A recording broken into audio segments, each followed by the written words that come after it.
Alright, audio is ready, sound device is checked, mic is unmuted, Mikey mic check, gone, done, we're here. Now there's audio, Tabletop Cinema fan. Welcome back to the regulars. I'm gonna start the intro again. Good afternoon, everyone, and welcome to Tabletop Cinema, where we bring together the worlds of filmmaking, tabletop role-playing, and video games, producing a variety of content inspired by fantastical adventures.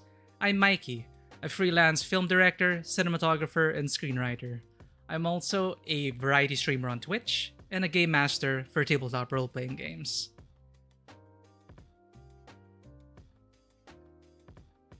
Good to have you all here today again. The regulars, Korgol, Tabletop Cinema fan, Bloody Mary. I've set it up properly this time, and we're not going to forget the in-game music. Sound device is set. I think the mic is working. Hopefully we won't have any dropped frames this stream compared to last week. But yes, welcome to the stream, and today we'll be returning to our first playthrough of the award-winning The Forgotten City, a time loop mystery set in a cursed ancient Roman city, where if one person sins, everyone dies. So last week, we began our investigation by questioning the denizens of the Forgotten City to find out their story and what brought them to this strange place. We didn't get too far in our investigation, but we'll be continuing it today, and our goal is to catch a sinner before they even become one. But let's get right to it. We have a lot to investigate. There's so many other people to question, and there are a lot of threads to pull at.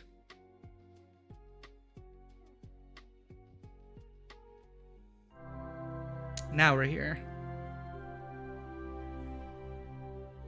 Now, time to step into the shoes of Daisy Barnes, who I'll be playing as today, and she's an archaeologist from the Miskatonic University.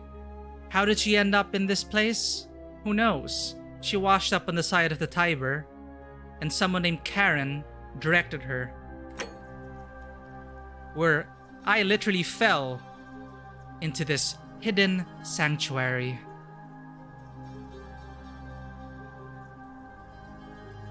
A beautiful place, but one rife with intrigue and secrets. So for the people just tuning in today, let's get you up to speed. And also as a refresher course for those who were here last week.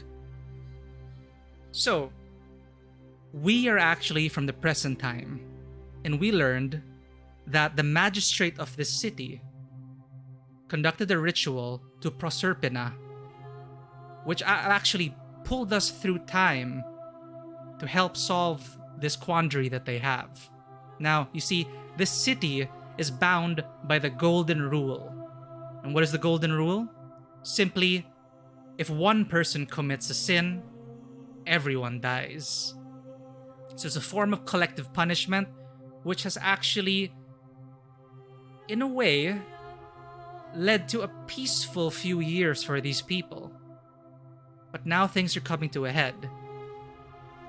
All this pent-up rage, this pent-up emotion has been bottled up inside of these people for years.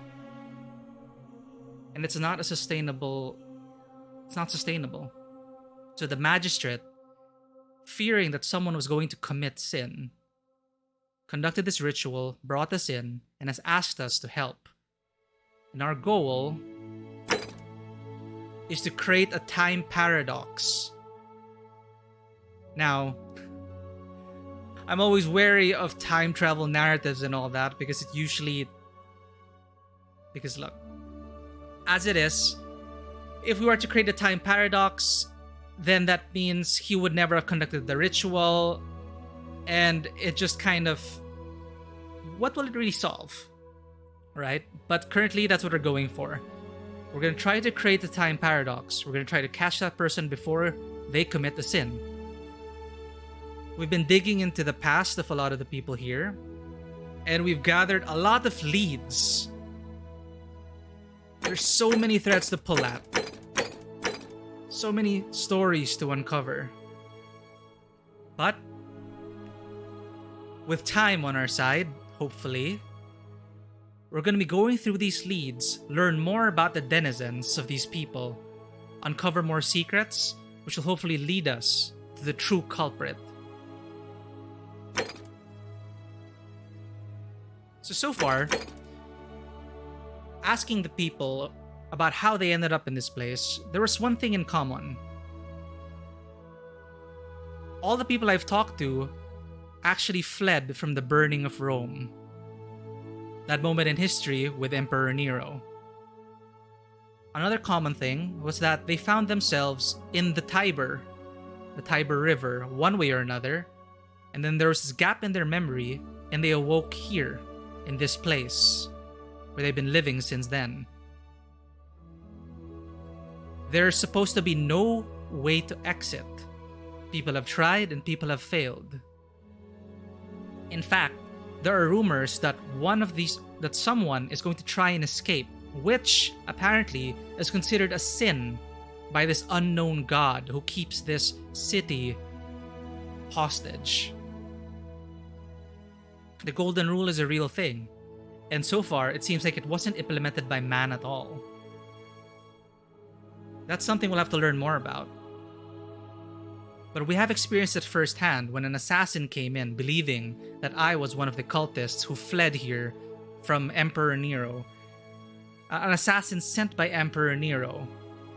But before he could murder me, the golden statues around the city rose up and started to turn everyone into golden statues.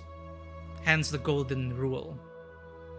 But I was able to flee in time, jump back into the portal, which brought me back into the start of this time loop. And so, with knowledge of the past, hopefully this will inform our actions today and allow us to save this city and bring us back to our time. So, our investigation today will focus on finding the lost sister of Sentia, the daughter of the Magistrate. We're looking for Sentilia,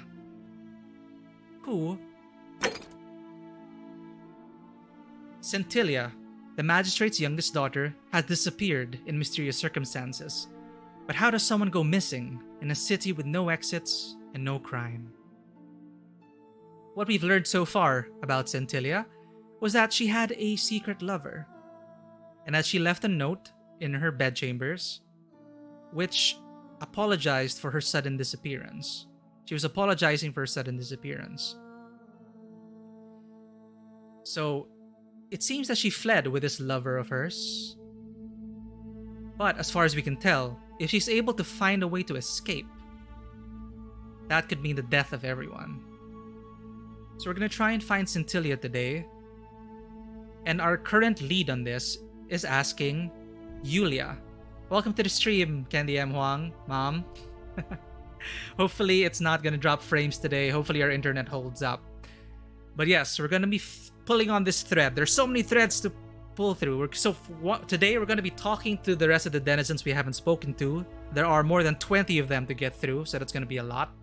So we're going to find a common thread and hopefully tell Equitia, the Vestal Priestess, who will aid us in our investigation. Going back to it, we're going to be finding Sentilia, the adoptive daughter of the Magistrate.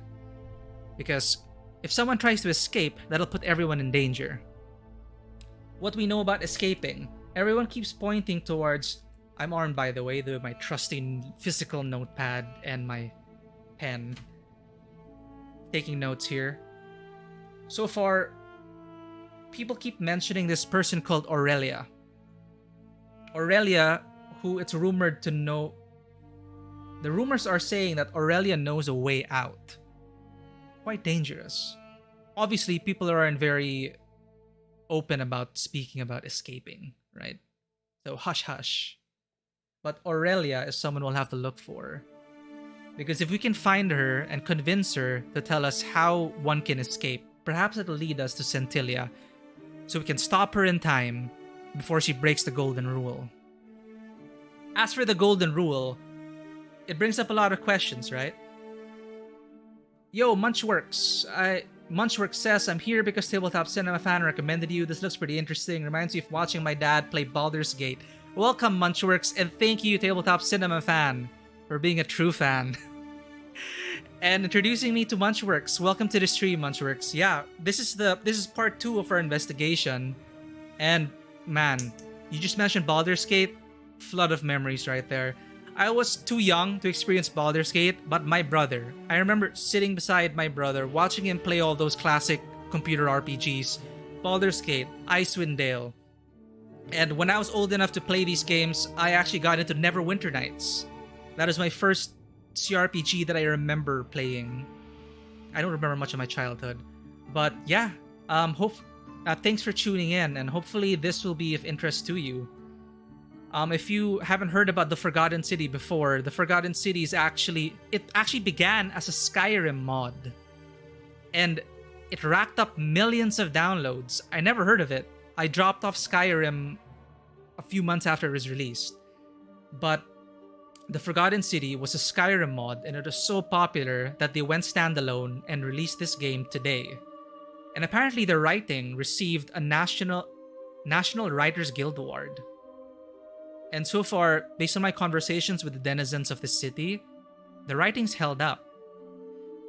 The characters feel very organic, very natural, and the conversations have flowed well.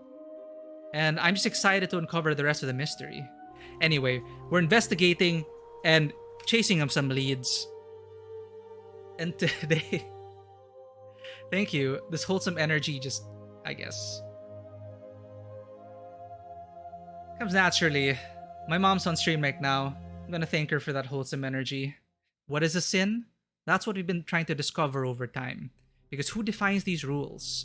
So far, there's an unknown god there's a temple to this unknown god. And no one is sure who this god is. But the golden rule is a real thing. We're not exactly sure if it's been established by man, or if there's something supernatural to it, but I've experienced it myself. We've experienced our first time loop. Someone tried to murder me. The golden statues came up. The golden statues sprung to life and started killing everyone. I was able to flee in time, however, so this golden rule is no joke. So far, we found out that escape and murder are sins that'll start this onslaught. Time travel rules are weird. If you know that someone's going to do something, but you choose to let them do it, is it also your fault? Yes, inaction, I believe, is a choice. Inaction is also unaction that you've chosen to do. So yes, you are at fault for such a thing, I believe so. Of course, there are extenuating circumstances and you'll really have to investigate through that, but generally, inaction is a choice. Because once you know something, once you are blessed with such knowledge, then the responsibility is on you to act on that knowledge. So this time loop is going to try and help give us that knowledge, right? And it's a strange circumstance where, you know, of course we don't have the luxury of time loops. But what if in the previous timeline we've seen that this person truly was going to commit that sin in that moment? Could we then say that it was ethical of us to stop him in the moment and accuse him of those crimes? Or can we find other ways to stop that person from doing it? You know, time loop, time travel can open up a lot of different possibilities. It opens up a lot of ethical questions as well, and moral quandaries.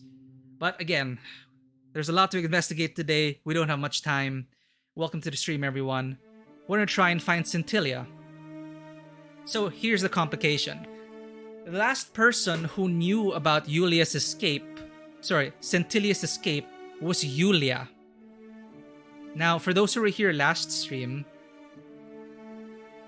alright, rest well, Royce Colin. Thanks for dropping by. This video will be up on Twitch VODs and in the future YouTube, so you'll be able to watch it then. Thanks for dropping by. Demented Spidey, welcome to the stream. So Sentilia. Now, as I was saying, Iulia. She knows about Sentilia, but now here's the catch. Iulia was just poisoned. She's dead.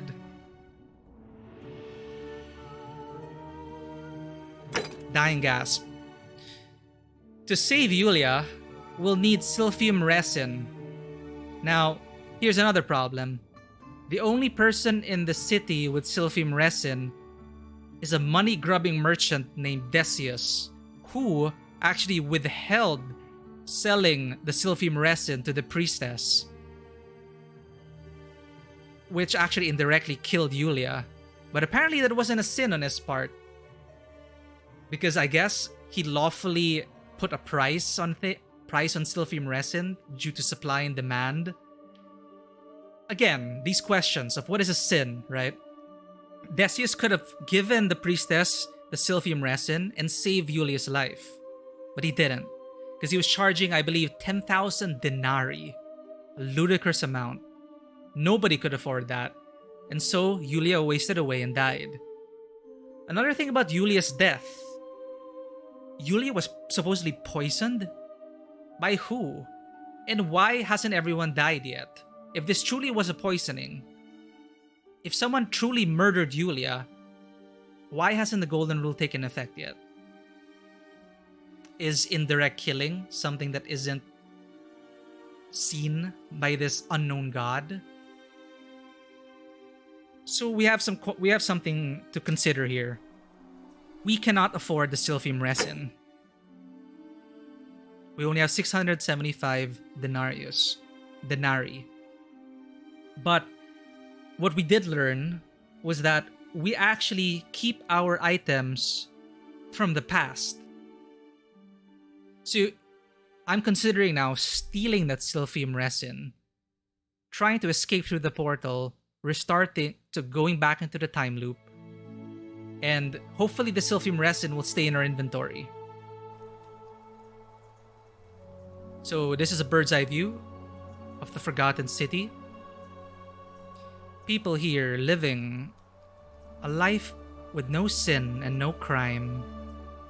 Seems like a perfect idyllic place to retire to, right? Not at all. By the way, there are also these voices whispering in my ear. I don't know where it's coming from, but I think these statues are trying to guide me. And it's been telling me to jump.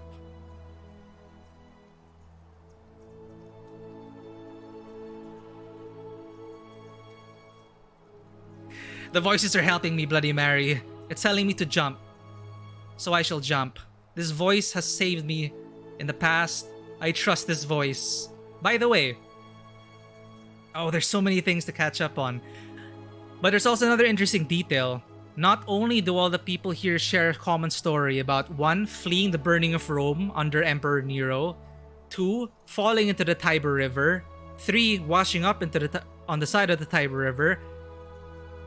I also share the common thread of that, including the fact that there's someone who sends these people to the Forgotten City.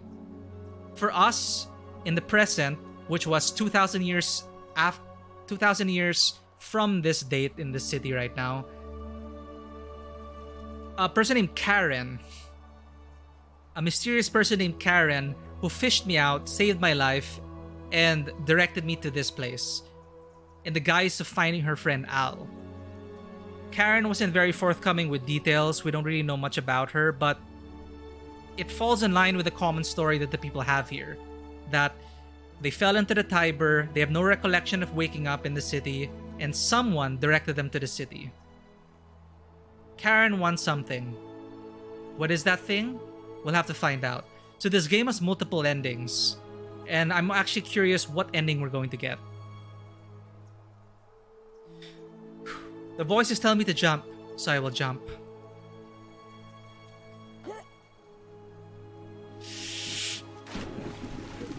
Thank you. Thank you. I am delighted and I'm alive? honored to have been elected your magistrate. Oh. Yes, thank you. Bloody hell. Let's just, And Is now, and now I make this solemn you, good citizens. Excuse me, there's a Now, I make this solemn there's a promise to dead you, good person. citizens. Under my leadership, you will finally enjoy the freedom you deserve. Excuse me, And, sir. yes, Sorry to bother you. There's a dead Did you person. just leap into my villa from the balcony 100 feet above? That was either extremely reckless or impressively clever. Well, why have you risked life and limb to see me? He's surprisingly calm. You know, I guess in a city where no one can commit sin, if some rando just dropped in from 100 feet above, you're probably assured that this person is not trying to kill you. Well, now that I'm here, what's your story? I'm Malleolus, and if it wasn't for this interruption, I'd be practicing my victory speech for the election later today. Malleolus. It's either him. Well, he's currently in the running to win this election, and people are saying that Malleolus will grant people more freedoms. And that's amazing, isn't it? But let's not forget the golden rule. What'll happen when Malleolus comes into power? And when people are given more freedom? Can we really trust humanity? Can we really trust 100% of humanity to be without sin for the sake of others? It's tough. So, this is interesting. Let's get to know Malleolus. Well, what will you do if you win? I'm glad you asked. I'll finally restore freedom to this city, just as I've been promising. These good people have suffered long enough under Sentius' tyranny. And how will you do that? By declaring there's no such thing as the Golden Rule. It's a children's fable exploited by Sentius to frighten us into submission. Wait, don't tell me you've fallen victim to that monstrous lie? Okay, you know, we're blessed with time loops. We know that the golden rule is real. But yes, honestly, if it's never happened to any of these people before, it sounds utterly ridiculous.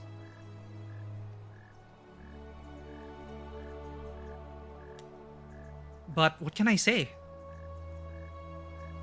What makes you sure it's not real? The person making a claim bears the onus of proving that claim. Can you do that? Can you prove the Golden Rule is real? Well, to prove that would be to kill this entire city. But the golden rule is definitely real. Nonsense! There's no way you can prove that. If it was real and you'd seen someone break it, then you'd be dead already.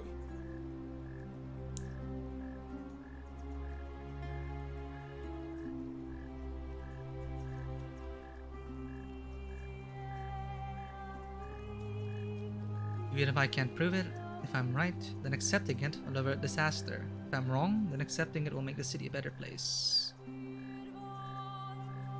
I found a book called The Myth of the Golden Rule. Whoever wrote it obviously died because they refused to accept the Golden Rule. It'll be so hard to prove it to someone, especially with the time loop, right? Straight up saying, I'm reliving the same day over and over again. The Golden Rule is broken each time. I wonder how we'll take that. This isn't a lie. Well, Malleolus, I don't know how to say, but I'm reliving the same day over and over again. The golden rule is broken each time. What? Oh, I see what's happening here. Another poor, vulnerable soul taken in by Sentius' machinations. He won't get away with this much longer. Ah! So there is a timer in this game. The election. I see. Okay, before we head to the election, however, there was a dead person in here. No items. Is there anything I can uncover from this person? Who died? But there's someone under him as well. There doesn't seem to be any items around here. Huh.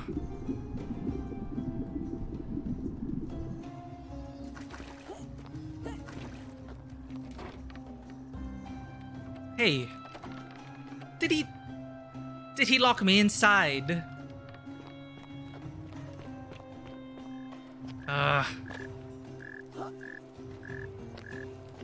Fine. Can I make it out here?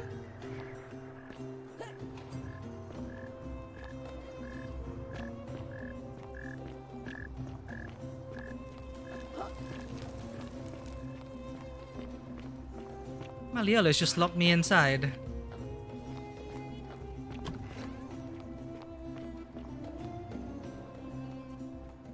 Alright, so the election is happening.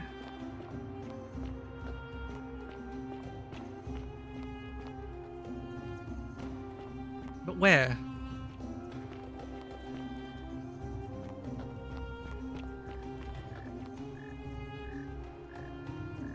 Marcus Malleolus Georges. Is it to be held here?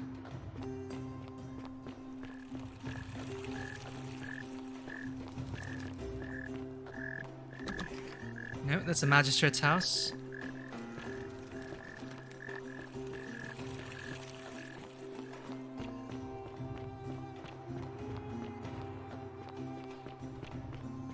Where is the election? Galerius is going to abstain. I'm hearing the subtitles, but I'm not sure where the election is happening.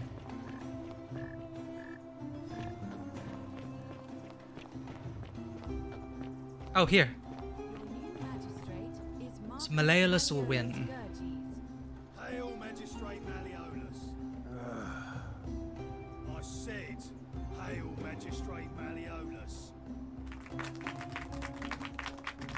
That's more like it. Thank you. Thank you. I am delighted and deeply honored to have been elected your magistrate. And now, I make this solemn promise to you, good citizens. Under my leadership, you will finally enjoy the freedom you deserve. No more shall you walk on eggshells, fearing simply to live and breathe, because the tyrant Sentius told you it was forbidden. For my first act as magistrate, I hereby announce a day of celebration to mark the end of an era.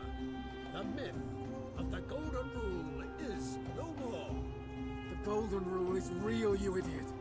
For his attempt to deceive us all, Sentius is hereby found guilty of treason against the Empire. What? I have committed no crimes. This is madness.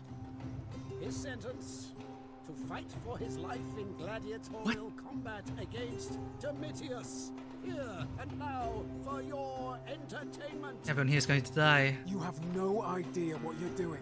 You're going to get us all killed. Wait, I exercise my right as a Vestal priestess to pardon him. I will not allow you to do this. You're showing your true colors now, priestess. Your corruption sickens me. Domitius, ignore her. Proceed. This is insanity. You'll doom us all. Lies! It is time the Golden Rule was exposed for what it is. A children's fable, exploited by a treacherous leader to instill fear in all of us.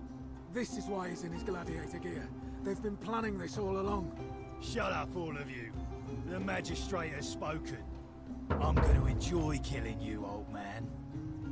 The many shall suffer for the sins of the one. You wanted proof?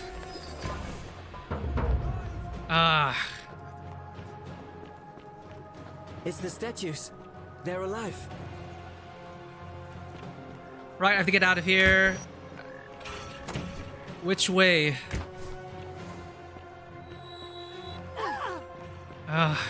What if I die?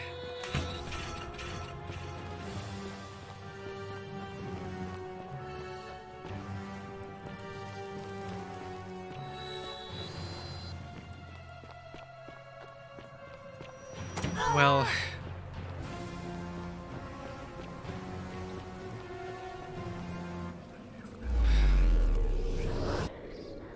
Right.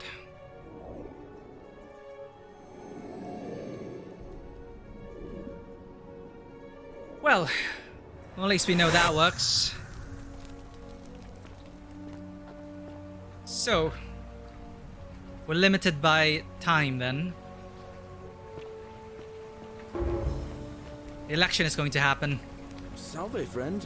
Mind telling me who you are and why you look like you've just taken on a gladiator and lost? I'm Daisy Barnes, and we've had this conversation before, Galerius. I don't think so. I've never seen you before in my life. Your name is Galerius, and you're about to offer to take me to see Sentius so you can tell me about the Golden Rule. Oh, I guess how much did I drink last night? Sorry to have bothered you. No problem, see you later.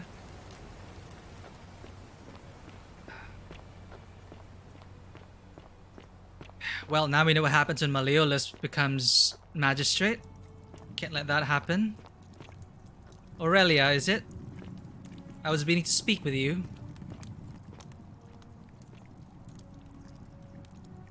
Oh, you're here. I'm so glad you decided to visit. I'm Aurelia, and I hope I'm not being too forward, but the moment I laid eyes on you, I was intrigued. There's a light in your eyes I've never seen before, a certain learning and sophistication.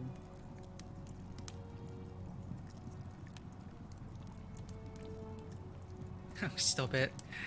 No, please, go on. Tantalus cannot catch the What was drops of that? water, Some kind and of the joke? tree you grasp If it was, it wasn't eludes funny. you.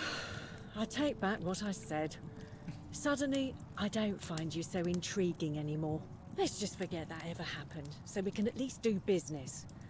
So, what brings you to my tavern? The joke flew over her head.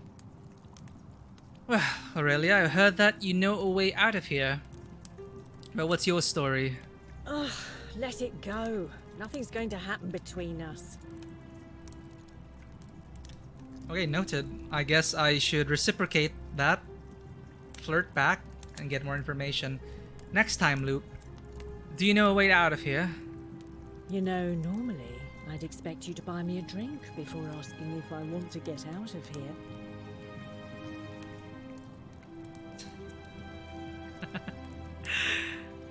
Well, I was asking about an escape from the city. I guess that went right over your head. Never mind. As a matter of fact, I do know a way out. I'm happy to tell you all about it, but this is valuable information we're talking about, and I don't just give it out like some cheap oracle. So, how badly do you want it? Is it worth, say, 1,000 denarii to you? I have some wine. If you have a way out, why haven't you used it yourself? Isn't it kind of unethical to keep all these people trapped in here knowing there's a way out? How do you know this isn't a scam? Well, valid question. If you have a way out, why haven't you used it yourself? Simple. It's a one-way trip, and I'm not ready to go just yet. I like my life here. One day, maybe, but not now.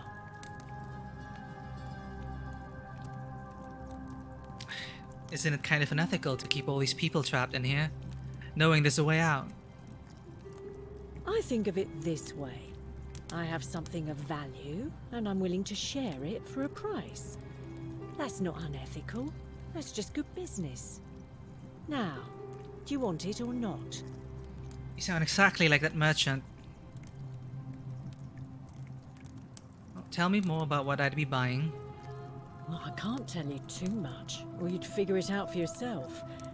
But I promise you, you'll never have to spend another hour in this city ever again. Because it would lead to my death, or something. How do I know this isn't a scam? If I took your money without giving you what I promised, I'd be breaking the golden rule, wouldn't I? And I have no interest in doing that. There are loopholes.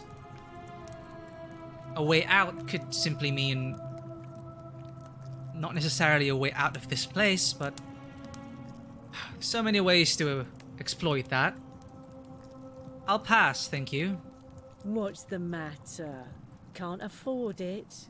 Well, perhaps you could take out a loan. I understand Malleolus has lent money to others, on occasion. What do you think about the Golden Rule? I just try not to think about it. Drink helps with that. As the saying goes, to drink is human, so we drink. Is that a saying? Is that really a saying? Heard any interesting gossip? Certainly. For 10 denarii. Here's 10 denarii. Have you met Livia? She used to do my hair, until one day she just snapped.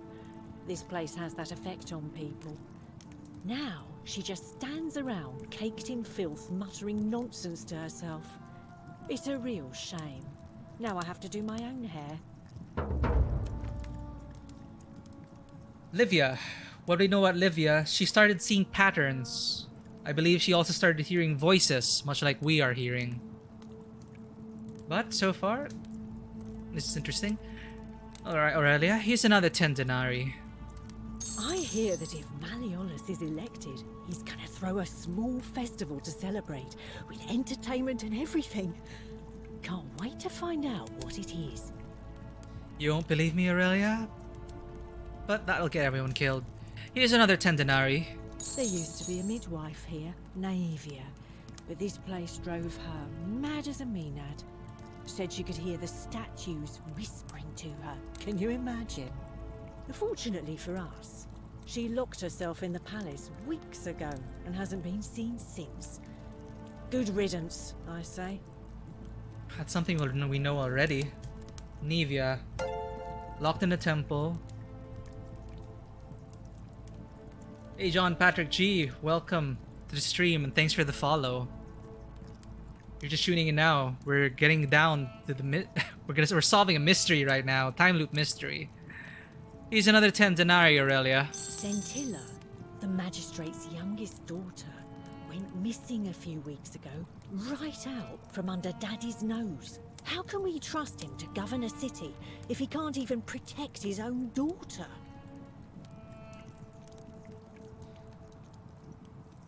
You know, these are things that we found out on our own. Last bit of information then. Here's another 10.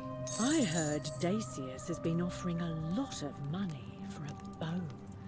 Of course, Sentius banned all weapons in the city, so I can't help but wonder what he's up to. Right, nothing very helpful. Let's talk about something else. Whatever you like. You know, I'll be going now. All right, see ya. Well, may as well have a look in this area, shall we? Livia. Just as the ocean accepts the rivers of all the world, so this place accepts all the souls. But it does not notice the crowds that come. So this may really be the afterlife. What's your story, Livia? The bloodless shadows wander without flesh or bone. Some crowd the forum, some the house of the ruler of the depths. Others follow their trades, imitating their previous lives. Those are the golden statues. You speak of the golden statues, the bloodless ones. Fair enough. Do you know a way out of here, Livia? There is only a downward path, gloomy with fatal yew trees. It leads through dumb silence to the infernal regions. I'm sorry, I have no idea what that means. They never do. What do you think about the Golden Rule? The bloodless shadows. This is their punishment. Do you need help, Livia? Help me? You cannot help me. I have seen things A pattern, a terrible pattern. It is better for you if you remain ignorant. Pandora's box must stay closed. I'll say no more. Can you tell me about the pattern you saw? You think you wish to know, but you do not. It is better for you if you remain ignorant. Pandora's box must stay closed. I'll say no more. I'll be going now. The newly arrived are ignorant of the road before them.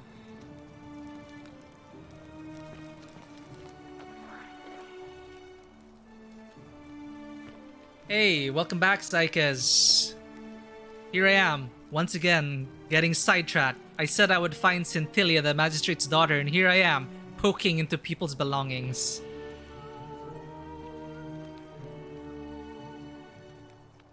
A small wooden model of an arena, possibly Verona Arena, which was completed in the 1st century and is still in use today. Thank you for the host, Zykas, and for those watching on Zykas' channel, welcome to Tabletop Cinema. This is Forgotten City.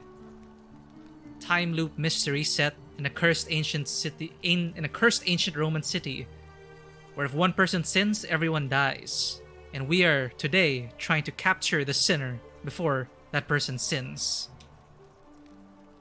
I'm gonna steal Virgil's stuff. You, Tantalus, cannot catch the drops of water, and the tree you grasp at eludes you.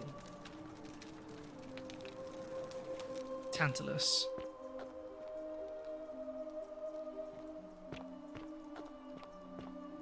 So people... Dice tower?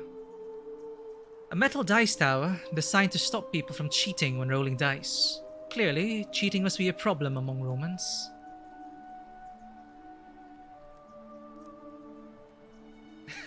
John Patrick G, yeah. Welcome. Thanks for taking the time to create an account and everything and come in. That's a lot of denarii. Hey, I didn't know there were dice towers back then. Remember that ancient D20? You were asking how much denarii I have left? I have 625. Now, if I keep things from the past, that means if maybe I can loot the same chests over and over and eventually get up to 10,000 denarii, which does not sound like fun. So, wait, whose room is this? Domitius. This is the gladiator.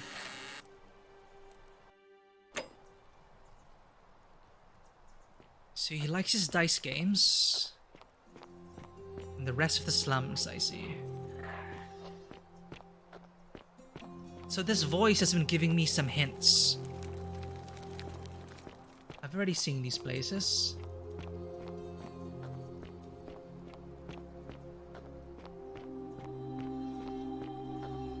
I love your clothes. So exotic. Thank you, Aurelia. I'll come back to you in another time loop. His triple head and lets out his threefold braying. Livia, would you stop muttering like Medea over a cauldron? You'll scare away my customers. They follow their trades, imitating their previous lives, but they are ignorant. This again. You're in a world of your own, aren't you? That's a good question, Demented Spidey. If nobody sees you do the sin, did someone actually sin? Nobody heard the tree fall, or nobody's seen the tree fall. Did it actually fall? I'm leaning more towards yes. We're still going to be hunted down by the golden statues. There's probably some aura encapsulating this whole cavern. But it's worth a shot. I'm going to pay attention to that. The next time someone, or if I sin, I'm going to see if there's a golden statue in the vicinity. But Livia here has been mentioning Greek mythology. And it did come up where there was an unknown god and an old Greek statue to that unknown god. So definitely this place is old. You, Tantalus, cannot catch the drops of water, and the tree you grasp at eludes you. Remind me again, chat, why is she calling me Tantalus? What is the significance of that? The many shall suffer for the sins of the one.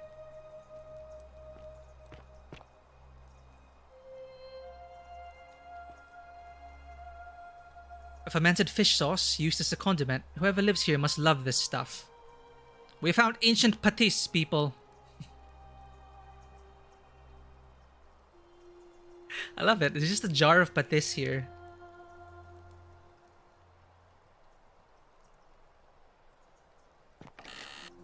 Horatius' chest. Not gonna steal that. An ancient Roman cavalry helmet with an enclosed face mask and plume made of dyed horsehair. So Horatius was in the army. A legionary banner from the First Italica. This must belong to Horatius. I love your clothes. So exotic. Thank you, Aurelia. I'll come back to you another time, Loop. Beer vat. Stay away from my money. A large vat for brewing beer. There's a layer of small insects drowning on the surface. You're serving swill to... Ugh. There are insects in your beer. But I have sanction from the Magistrate to look through everyone's belongings. A sculpture of Minerva, the Roman goddess of strategy. Tantalus tried to serve his own son at a feast in Greek myth. As punishment, he was cursed to be forever hungry and thirsty, but also the temptation of fruit, water within reach, but never close enough. I wonder why she would be calling us Tantalus.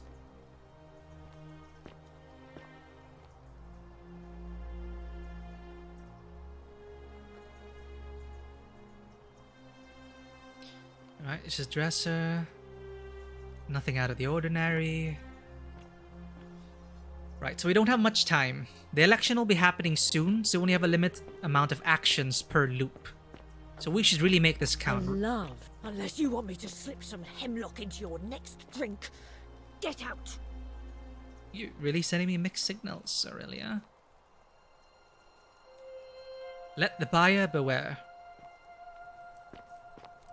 So right now we're still in the exploration phase. Really getting to know... Oh, note. Note from Kabash. What?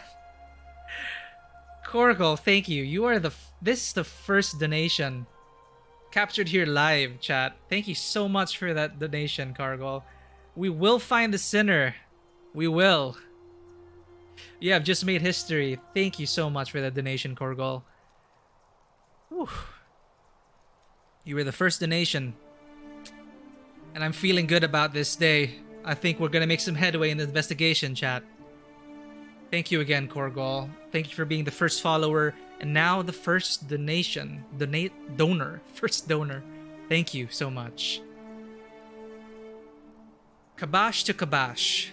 I told Lucretia about the dreams I've been having, and she said it might help her divine their meaning if I wrote them down. It happened again last night. The man by the river was there, as always, his face shrouded in shadow from the peculiar ram headdress. Ram headdress? Once again, he introduced himself as Curti and told me he'd dragged me from the river. He seemed to smirk as he said his name, as if it meant something I could not understand. Indeed, the name rings a bell, but I cannot for the life of me remember where I heard it. I do not think I will sleep soundly again until I know. Who is Curti? If you don't find a sinner, you're wasting my tip, dude. We're gonna find that. We're gonna use this tip money to find that. You know who to call when you need a kidney donation, at least. Is that you? Are you willing to donate a kidney, Bloody Mary? Okay, this is interesting. Kabash to Kabash. So Kabash is writing a dream diary from Kabash. We haven't met Kabash yet. Does Curtis mean anything to you, chat? So Curti, in our present day, the one who fished us out, who filled in the role of Curti here, was Karen. Does the name Karen have anything to do with a ram headdress? Was Karen Curti reincarnated? K? Curti is a sus name such as Karen. Korgol is your universal donor. Get a kidney from that guy. Unless he's already donated his kidney to other causes. A carving of a lion. It looks Egyptian. A strange old vase painted with geometric shapes. It's definitely not Roman. I wonder where this came from. Is he an Egyptian? I can see the earthenware. The lion. Kabash. It'd be interesting to meet this fellow.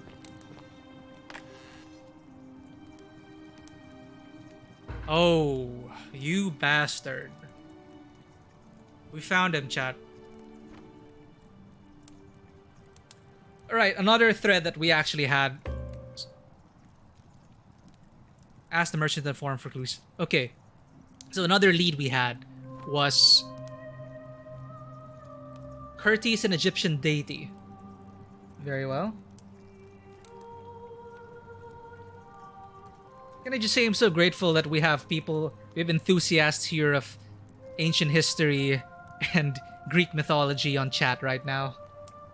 So you don't have to tab out to Google. I guess in this way you are Daisy Barnes's Mind Palace.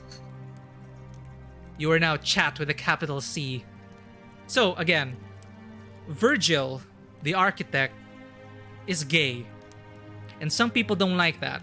So Rufius here, we found him. He's been sending threatening messages, believing that Virgil's homosexuality will bring doom to everyone. We haven't determined yet in this setting, because we already know that Virgil is gay. But people haven't died. So this god does not see homosexuality as a sin. However, we also know that there's a cult here. We've heard rumors of a cult, and they're possibly Christians. So maybe Rufius is connected to the Christians. Well, we can't call them Christians yet. Maybe Rufius is connected to the cultists who believe that homosexuality is a sin. So we're gonna have to find this Rufius eventually, but at least we found him now. Rufius is responsible for sending these threatening notes to Virgil. Charon. Oh my god, see, this makes even more and more sense. We have the Egyptian god Curti, who, the boatman who ferries the dead. We have the Tiber River. We have this place, stuck a time loop, similarly as if we're stuck in limbo, reliving our sins over and over and over again.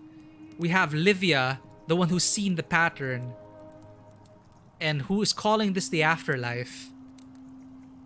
Maybe we're dead, chat. Maybe we're dead, and none of this matters. Maybe we're just trying to resolve our issues. But okay, good. We head away. We found Rufius. He's the one sending the threatening messages. A circular stone disc with a symbol of a fish carved into it. It looks like it might be religious in nature. Jesus? Fish? Here's the bread here as well. Can't be a coincidence. Bread, wine, fish. The cultists here are the Christians. And he has a phallic. Now I see why he's sending those messages. A phallic charm thought by the Romans to have divine protective properties.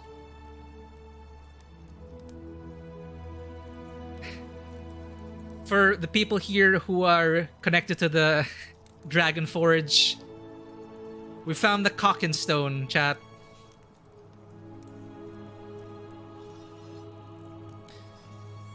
I can't remember, in our Dragon Forge adventures, did we touch that Cocken Stone?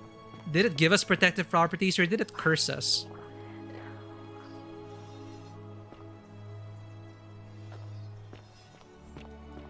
We're just getting sidetracked here. I'm just exploring every nook and cranny. You, Sisyphus, attack or pursue the stone that always returns. Now she's calling us Sisyphus. And I feel that.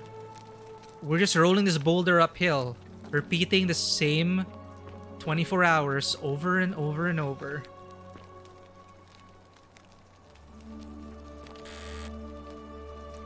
Key to the chest in the Shrine of Apollo. Nostalgia, you finally found it. We touched it too. Didn't do anything. Are you sure? The Cocken Stone? Yeah, Fish Jesus is best deity. 10 over 10 with cleric for him. Frillion, foul language. What did Streamlabs think was foul? You can put an asterisk. So key to the chest in the Shrine of Apollo. We know there are treasures in the Shrine of Apollo. So Livia has it then. If we take it. Livia is possibly dead. So I know the game says that this isn't stealing, but let's try it out. Okay, chat, we're still alive. Livia, I see. Livia.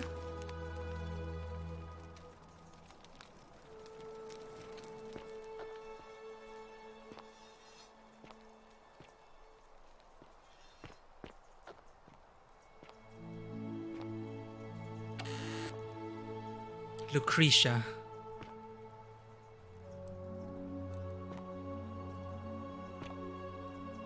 Garum, fermented fish sauce. Gives off a faint salty aroma. So apparently, patis is also known as garum.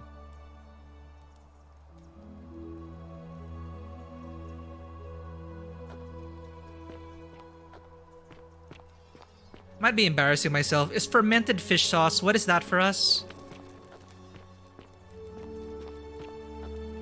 The 49 melodies fetch again with incessant labor the water they have lost. The 49 Belides?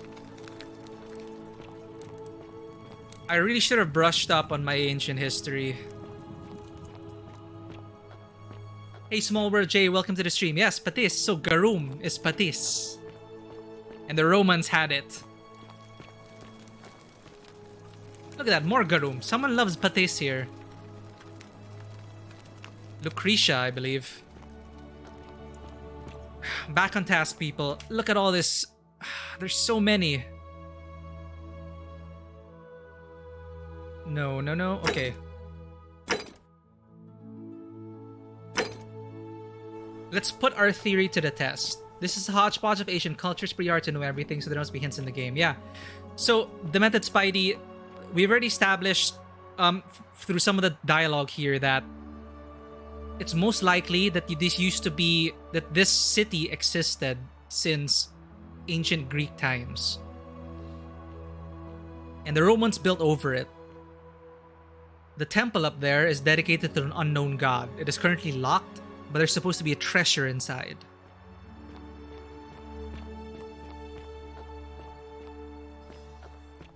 Wonder how much one of these statues is worth on the outside. This greedy little prick who let a woman die because he legally set the price of this at 10,000 denarii. So he didn't actually commit a sin even though the woman died because of his greed. Isn't greed a sin? Who knows? We don't know who's setting the rules here, chat. That's why it's actually very terrifying if you think about it. For example, if you were magistrate of this place and you read in the tablets, actually, how did the magistrate even know that there was a golden rule? The previous people, these golden statues, the tablets you find. But as I was saying, on our quest to try and get more information about the missing magistrate's daughter, Sentilia, the last person who saw Sentilia was Iulia, who, unfortunately, was the woman this person let die. To save Iulia, we'll need the Silphium Resin. We've been able to determine that we actually keep our items from the previous time loops. So, objectively, stealing this is a sin, right? But someone's going to die without it. And we don't have 10,000 denarii. And this person's greed is killing her. So, I'm going to steal this item. Hopefully take it with us into the next loop. And put our theory to the test. Ready? 3, 2, 1.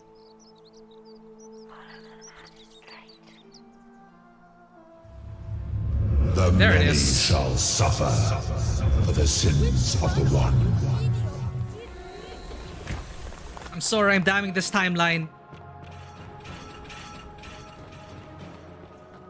But I really need that medicine.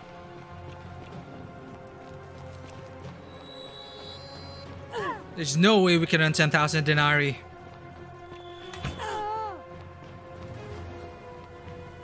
Magistrate?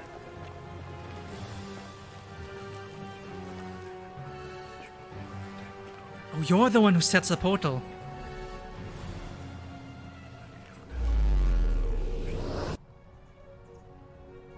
Right.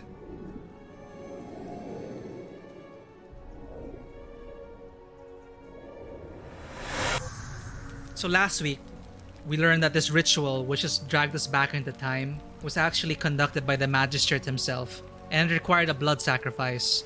The Magistrate gave up his own life to try and save his people. So I'd say he's a good sort. He is a good sort. They are worshippers of the goddess Proserpina, and this has become a hodgepodge of cultures over time. Salve, friend. Mind telling me who you are and why you look like you've just taken on a gladiator and lost? Oh, Galerius. This man always greets me every time loop. Welcome back to the stream, Machocacho. Yes, this has been intense so far. It's a time loop mystery, just like 12 minutes, except we're set in a cursed Roman city. And there's a collective punishment called the Golden Rule, where if one person sins, everyone dies. So we're trying to catch the sinner before that person sins. And we have to create a time paradox to get back to our time. But this friendly old Galerius, greeting me once more. I'm Daisy Bonds, and we've had this conversation before, Galerius. I don't think so. I've never seen you before in my life. Your name is Galerius, and you're about to offer to take me to Sentius so you can tell me about the Golden Rule. I've told you this twice before. Oh, I guess how much did I drink last night? Sorry to have bothered you. Actually, I wanted to talk to you again. Of course. What did you want to know? Well, we already talked to him about running for Magistrate. Because we know that if Malleolus becomes Magistrate, that's gonna kill everyone. Because he, on the spot, sentences the previous Magistrate to death, which will break the Golden Rule. So we need someone else to buy us more time to become Magistrate. Anyone but Malleolus. But let's see if Galerius has anything to say. It seems that we haven't asked him these before. What's your story, Galerius? Well, it's a long one and kind of sad, but I don't mind telling it. I have time. I'm a farmer. Always have been. I grew up in a small village in Britannia, Camulodunum, with my parents and 2 little sisters. Lovely part of the world.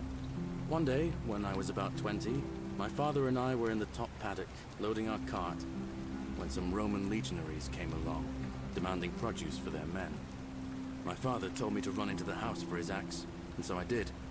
I sprinted so fast I almost threw up, but by the time I got back, he was bleeding out on the ground, and our cart was empty. That was my first encounter with the legions. My mother died of a broken heart soon after, and things went downhill from there. I took over the farmstead, but I was young. It was a struggle. More raiding started before too long. We'd come outside in the morning to find animals missing, our stores pillaged. These legion thugs just took whatever they wanted. One night, when my sisters and I had nothing left to steal, there was a knock at the door. I knew who they were, and what they wanted. I got my father's old axe, pulled the door open real quick, and before that soldier knew it, split his face right down the middle. But there were more of them. I never saw how many, because the next thing I knew, I was waking up with a mouth full of dirt and lungs full of smoke. My home was reduced to ash, my sisters, dead. And they left me alive to see what they'd done. Still burns whenever I think about it. Whoa. And Galerius is like the happiest person in this place.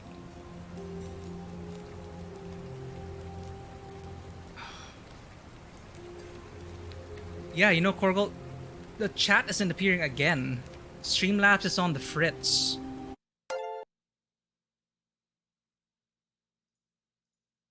I'm gonna refresh chat here.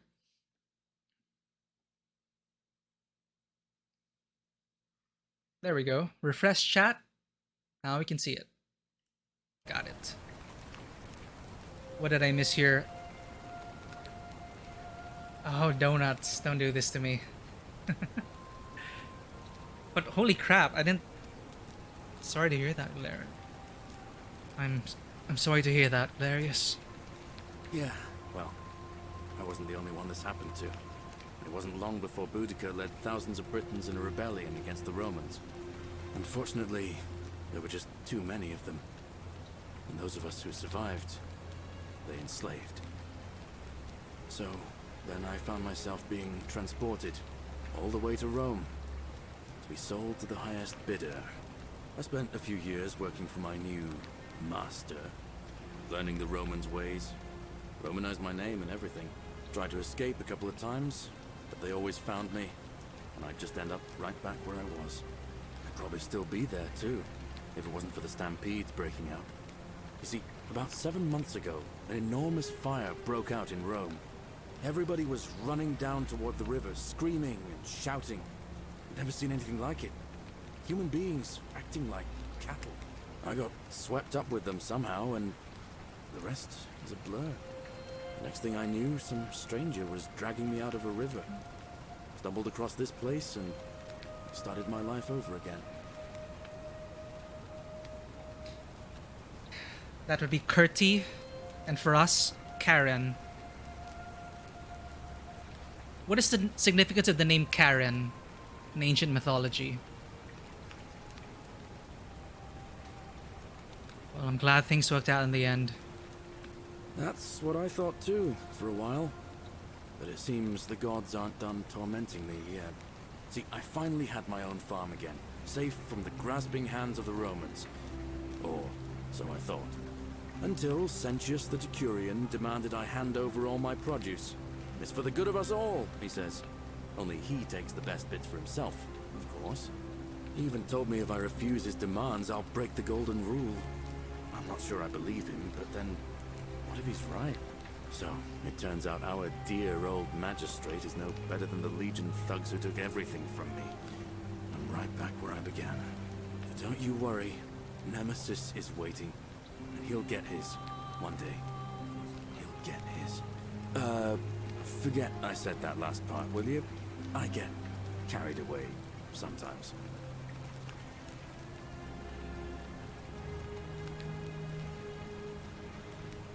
Yep, you just called it, Korgol.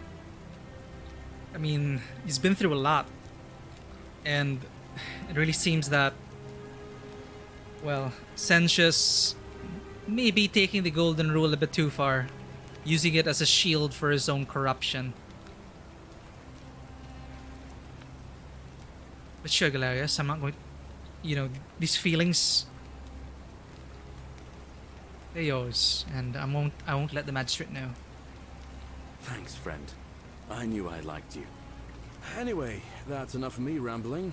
Was there something else you wanted to talk about?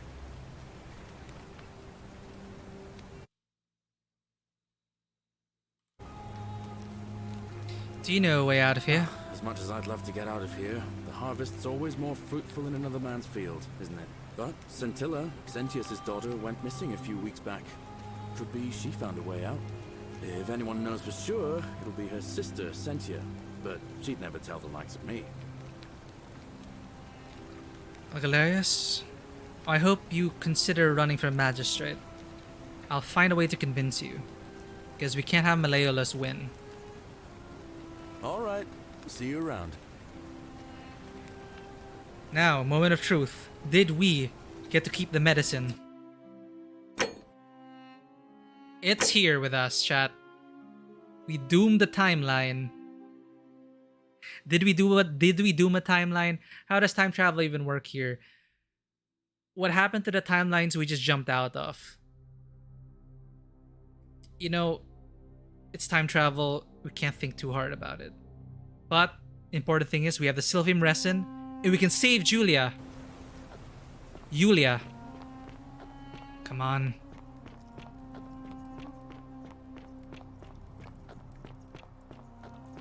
Quickly now. Before the poison takes Iulia. Won't they get a kick out of this? Oh, how did you get a bottle of Silphium Resin? I took it from the past. What are you doing in here? Can't you see this woman is dying? She's been poisoned. She needs the resin of a plant called Silphium, but that Culus cubulatus decius won't give it to me.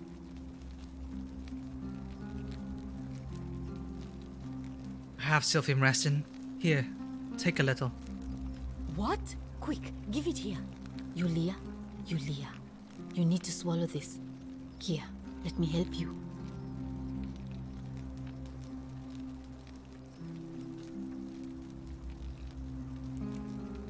Hopefully, in a moment, she should be able to breathe normally. That was extraordinary. How did you know she needed this exact thing, and at this exact moment? Are you some kind of oracle?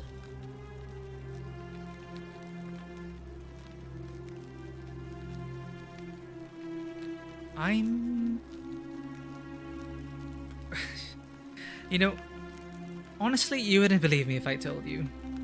But I'm a time traveler. A what? I'm sorry, I must have misheard you. I think it's your accent, because it sounded like you said time traveler.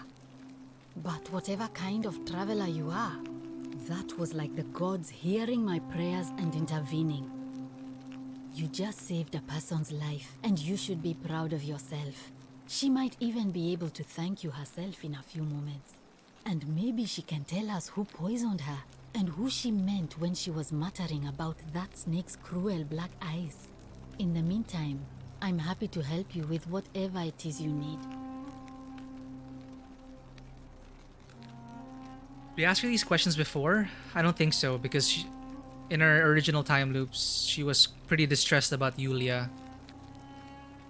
Just to refresh ourselves then. What's your story? I'm Lucretia, and I'm going to be straight with you. I'm not a physician. This is Nevia's clinic. I've just been filling in ever since she disappeared. I'm tired and out of my depth and miserable all the time. But I'd rather take this on myself than let one of you lot mess it up. How did you end up here? My husband and I moved to Rome from Caesarea. He embraced the Roman way more than I would have liked, and turned into an awful philanderer. I would have divorced him and demanded the return of my dowry, but I knew he would sooner have me killed than give me my right. So I waited for the right time to take what was mine and disappear. And then the fires came. As he prepared to evacuate our villa, I gathered our most precious belongings, coins and gemstones, and the moment his back was turned, I ran. I could barely see for the smoke, and the streets were full of people trampling each other. I ran for the river, like everyone else, and leapt in. The next thing I remember, I was waking up on a riverbank, not far from here. Sorry to hear that. It's all right. Say what you will about this place. At least my fornicating husband will never find me. And while there's no shortage of snakes here, at least with the golden rule, they have to try to be discreet about it. Why are you working out of a shrine? Oh, this shrine was in use as a clinic long before any of us arrived here. Kind of strange to set up a clinic in the temple of the god of disease. But the god who inflicts a curse is also the only god who can undo it. So I suppose praying to Apollo for healing kind of makes sense. Tell me more about Navia. Well, she used to run the clinic. She was a midwife, not a physician, but she was the closest thing we had down here. And she was good too, until she suddenly lost all interest in us. One day she told me she'd made some profound discovery about the golden statues. This changes everything, she kept saying. But I had no idea what she was talking about. The last time I saw her, the last time any of us saw her, she was muttering to the statues, like she could talk to them. And then she shut herself in the palace, barred the door from the inside, and nobody's seen her since. She's been gone so long now, we figure she's either dead or up to something so strange that she doesn't want anyone else to know about it. But I really wish I could reach her, because that's the only hope I have of solving a troubling problem, a real thorn in the paw situation. One of my patients is suffering from terrible rheumatism. His joints are inflamed and he's in constant pain. Who? I really shouldn't say. He wouldn't like it. And he's a little bit scary. He's become so irritable that the smallest things set him off. And I worry he'll end up losing his temper and lashing out. And you know what that means. I just know Navia would know how to treat him, assuming she's still alive. But nobody seems to know how to get into the palace.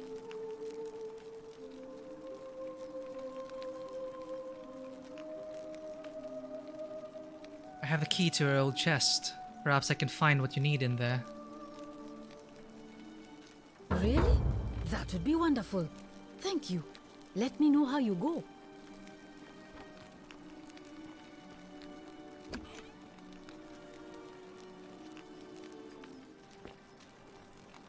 Well, Be Iulia. careful who you trust.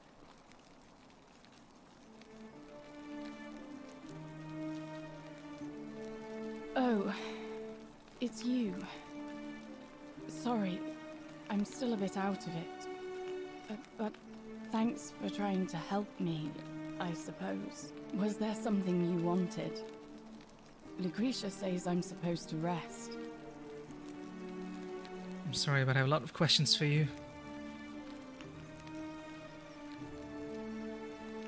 Can I ask what happened to you? As much as I'm grateful that you tried to help me, it's just not safe for me to talk about it. Please, no more questions. I want to know how someone poisoned you without breaking the golden rule. The golden rule. That's the least of my worries. The gods may be cruel, but Malleolus and Claudia are far crueler. Claudia?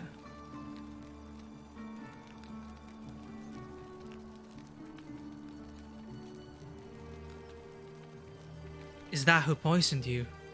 Please, just leave me alone. I don't want to talk about it.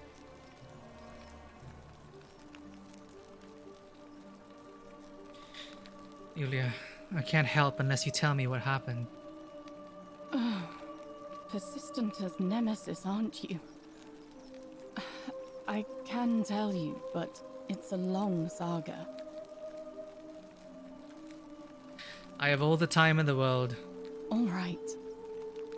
I'd been here about a week when it dawned on me I'd be trapped here for the rest of my life. I could hardly breathe, and I knew I had to get out somehow. So when my new friend Aurelia offered me a secret way out, I would have done anything. And then I learned her asking price. 1,000 denarii. She was supposed to be my friend. I told her it would take me years to save up that much. So she suggested I take out a loan from Malleolus. And I did. God damn it. Aurelia, Malleolus, Claudia. And this way out, it's probably the poison, isn't it?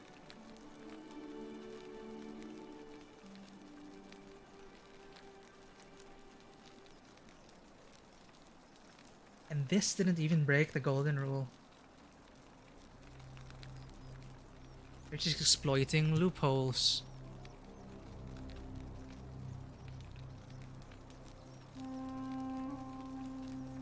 Why would he lend you so much money?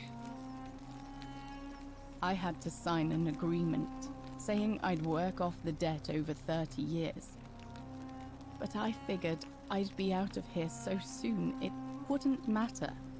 I paid Aurelia, and she gave me her so-called way out. Do you want to know what it was? Hemlock.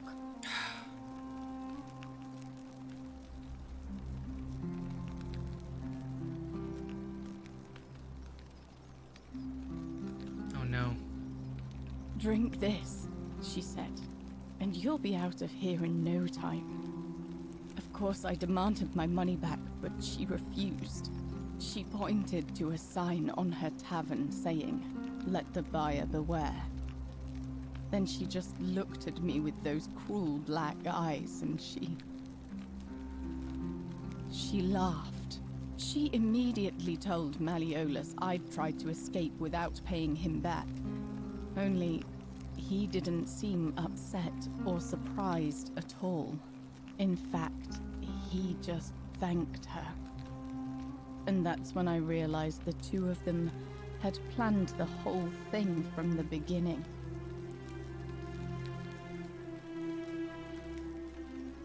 Surely that would have broken the golden rule. That's what I said to the magistrate. I went to Sentius and begged for help, but he said the law was clear. I'd signed over my labor for 30 years and there was nothing he could do. I thought about resisting too. But Malleolus said if I didn't submit, I'd break the golden rule. And I couldn't be responsible for all those deaths, so he locked me in his villa. Confiscated everything I owned as collateral, and made me wear immodest, humiliating outfits while I worked day in, day out. His wife Claudia was just as bad. She set me to work on an endless stream of futile, demeaning tasks. I'd be on my hands and knees, scrubbing the floor clean for hours, only for her to pour slop on it and hiss, "You missed a spot." Those two took everything from me. But they forgot to confiscate one thing. My hemlock.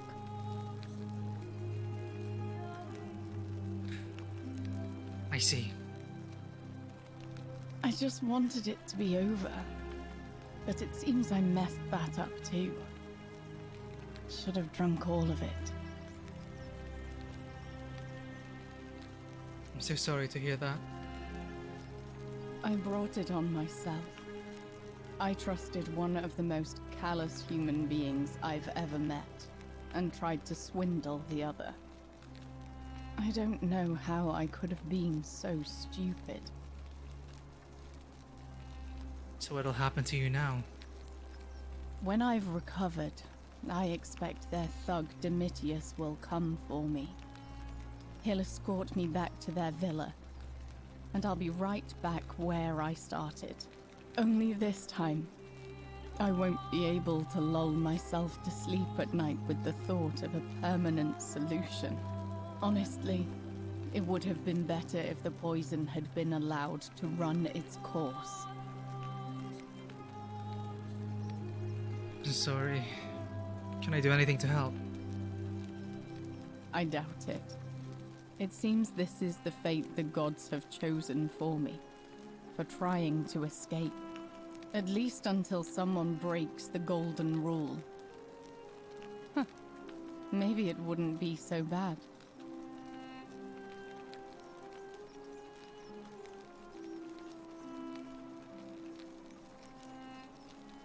Okay, Streamlabs isn't updating chat again until I alt-tab out of it. Strange uses of CPU resources. But is suicide a sin? Now, in the previous time loops, the hemlock ran its course. So, Iulia did commit suicide. And she died and nothing happened. So it isn't. So I think we can rule that out. In the previous time loops, the hemlock took effect, she died, she committed suicide, and the golden rule was not broken. Holy shit. Fucking contracts.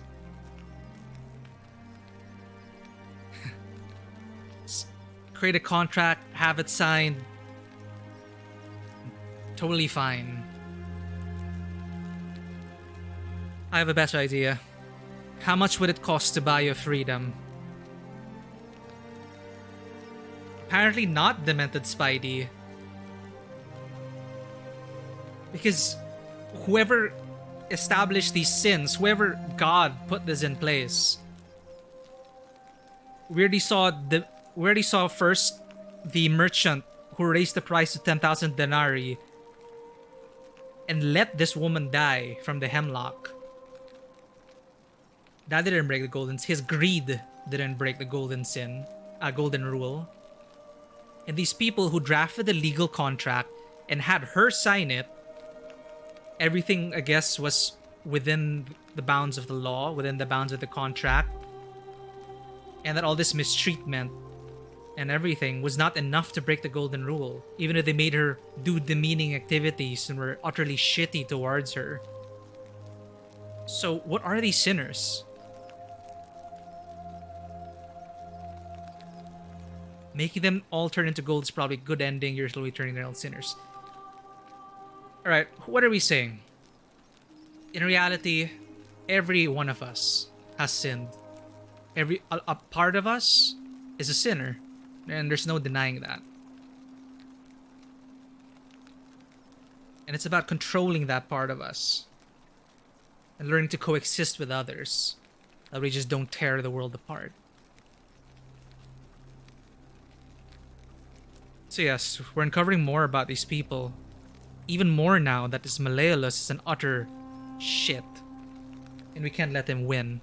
Because not only is he a shitty person, but he's also gonna cause another time loop to happen. So we need to get Galerius elected. Because people are at their breaking point. They will not elect Sentius. Because Sentius has had a stranglehold over this city for a while now. And people can't keep up with it. People can't live under the golden rule. And now that there are more rumors about him being a tyrant, of him, and there's now evidence of him using the golden rule as a shield for his own corruption.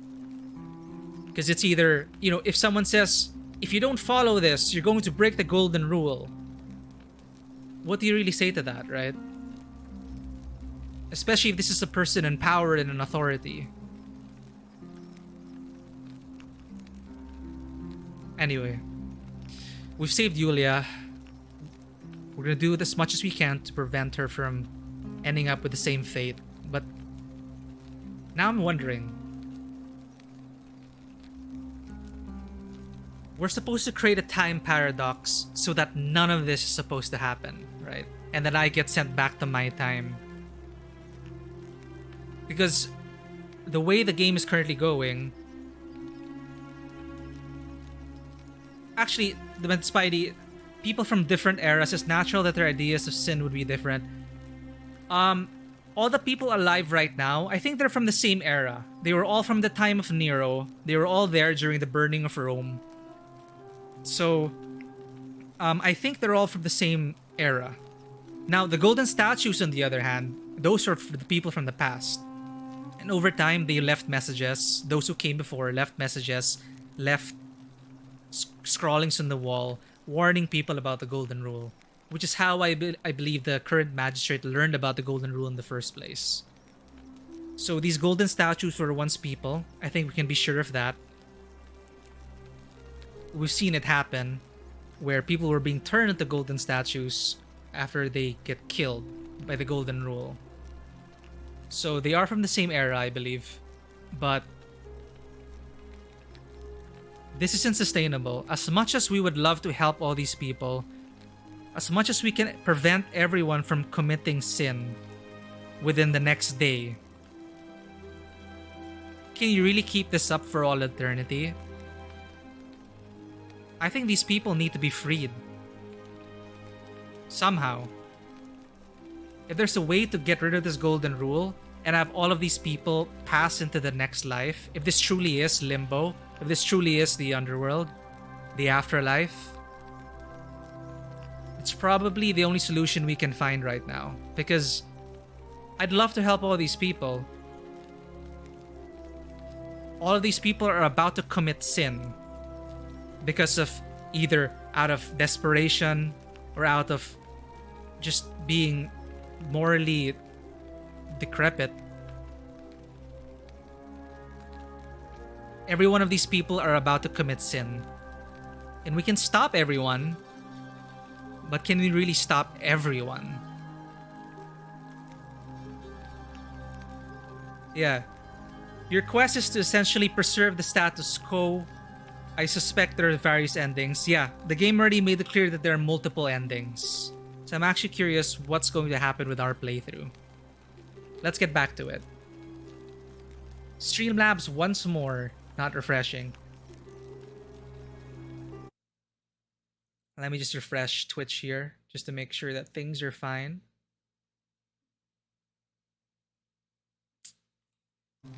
So yeah, it's certainly engaging so far.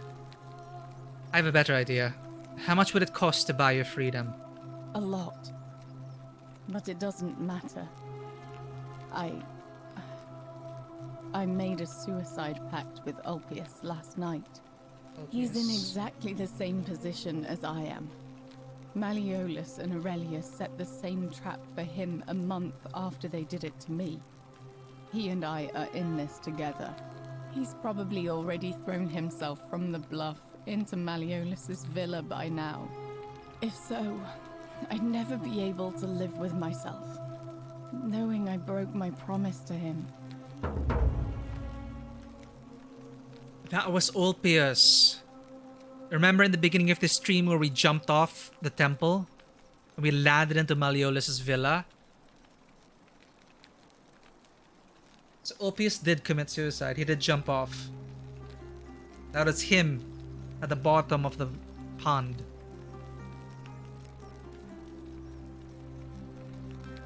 Is there a way we could prevent him from jumping? Maybe if we get there early. Maybe we can get to him before he jumps. Perhaps I can help him too. I doubt you could make it up to the bluff in time. I don't know who you are or why you seem so determined to help me, but thank you.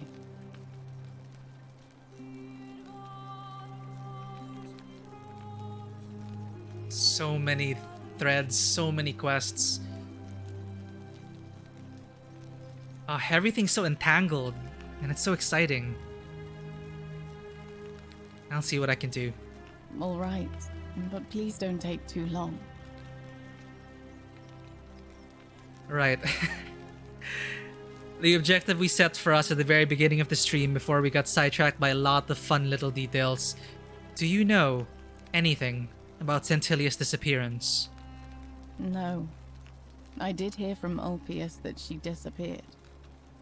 It's very sad. She was such a lovely young woman. But I'd been locked in Malleolus's villa for months before she went missing, so I can't help you, I'm afraid.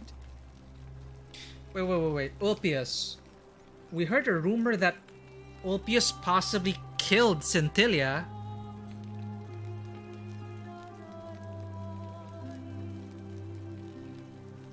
Wait. No, if escaping is a sin, and if Ulpius found out that Sentilia was going to escape,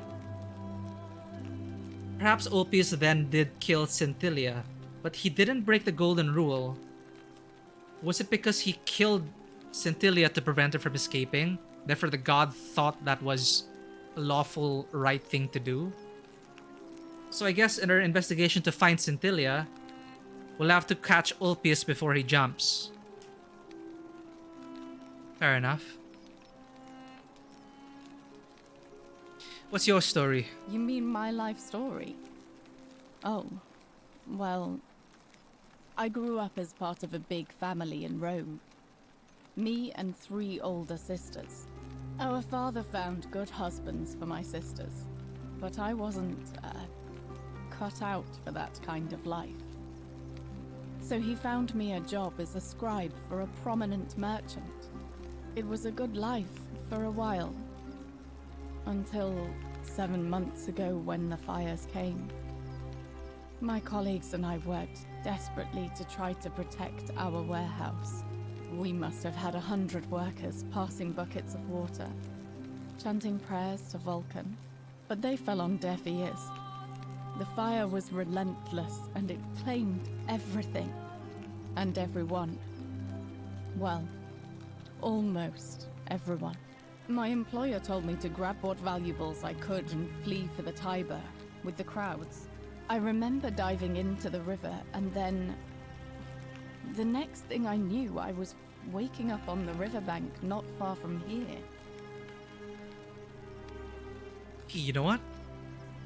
Not only has everyone mentioned the Tiber and getting into it or near it, but they've all had valuables with them, and in a way, perhaps inadvertently paid for their passage to the underworld.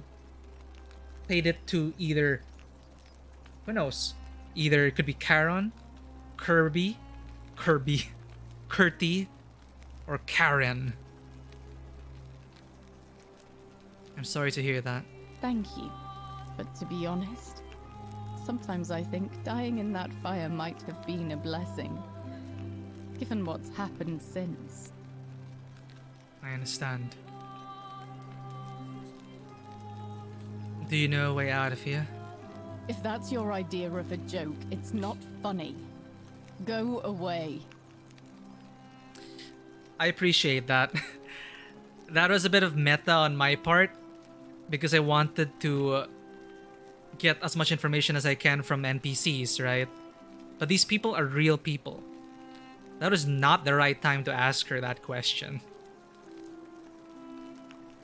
So this rewards staying in character and being empathetic towards these people. I doubt she'll be able to speak with us now.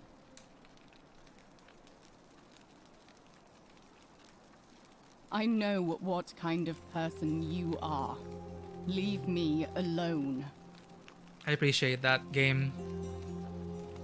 Sorry I asked you that question. Now what can we do?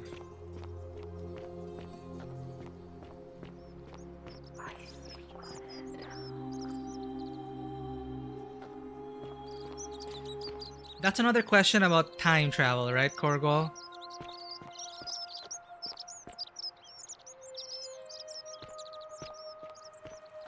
I still think really a lot of our moral responsibility is internal. It's not always about the perception of other people. And so carrying that ahead, having full memory of how you mistreated these people, for me that erodes one's... That would erode me as a person. These people wouldn't know any better. It might actually be worse. The fact that I erased their memories of me doing bad things to them or mistreating them. That's... I can't even think about doing that. Even if I can erase their memories. Even if I can turn back time. That's just me, of course, speaking from my perspective. Like, oh, I'm gonna do these bad things to these people and then rewind time in service of... But you know, it also begs the question. For example, like 12 minutes. It is an uncomfortable game to play. 12 minutes. Because in order to progress in that game, you had to be shitty to your wife. Right? To progress in that game. You had to do that to get information, to let bad things happen to her, so you could get more information to progress. But it ought to be okay because you would loop back time and right the wrongs, right? So I guess if you put it that way, if you knew that you had to do some things to save a timeline, would you? So Rick and Morty is so detached. Yeah. In fact, that's what I really love about Rick and Morty. As crazy as it can get, deep down, it makes so much sense why they're like that. Why Rick is like that. Because if you could go to any timeline, any universe, does anything really matter anymore? I could just hop on out of this timeline, come back to another one, do something different, and if I don't like it, hey, I'll restart time. So the voice is helping me out, giving me hints. I'm hearing something inside.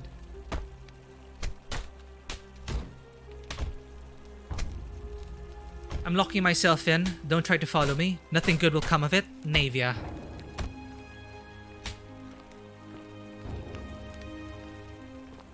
I don't like what I'm hearing inside.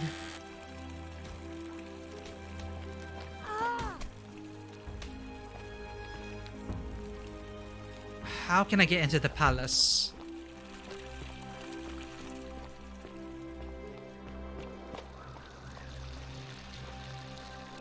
There's another way in.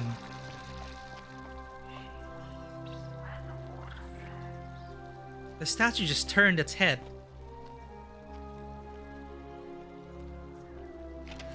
They really are watching me.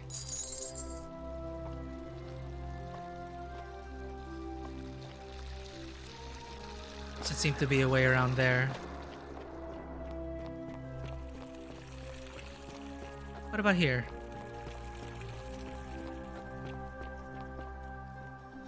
Nope. Now I saw something about inspecting a fountain down there.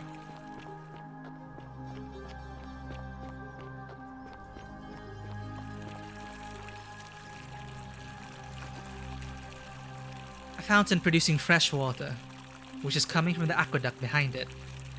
If water can enter the city via the aqueducts, perhaps there's also a way to escape through them. Makes sense, the aqueduct was primary route we could take if we wanted to leave. Now this highlight's throwing me off. I don't think it really means anything. Right, there are a lot of threads to pull at.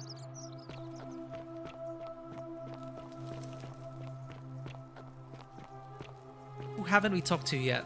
So what is this? The baths? Oof, someone didn't have a good day at the toilet. Communal public toilets. These holes must be designed for use with a sponge on a stick.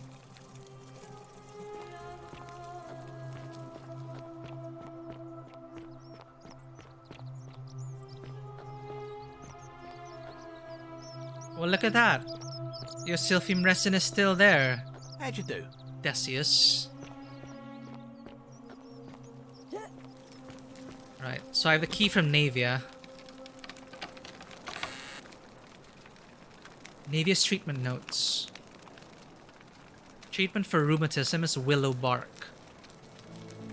So, treatment notes, flatulence, ulcers, stomach pain, rheumatism, boils. So if I want to help the other patient of Livia to earn his trust for more information, I'm going to need willow bark.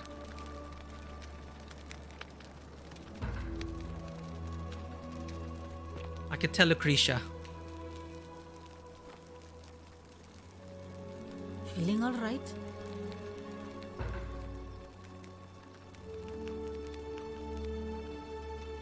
I figured out how to treat rheumatism. Oh, I see. Well, what's the treatment? Willow bark.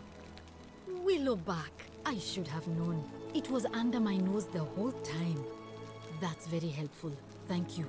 If this works, it should settle Rufius down some. I have some right here. Could you do me a favor and give him some of this? He'll just need to swallow a pinch of it. I'm hoping it will avert disaster. Rufius, eh? A pot of finely shaved willow bark for medicinal purposes. Alright, I can do that. Thank you.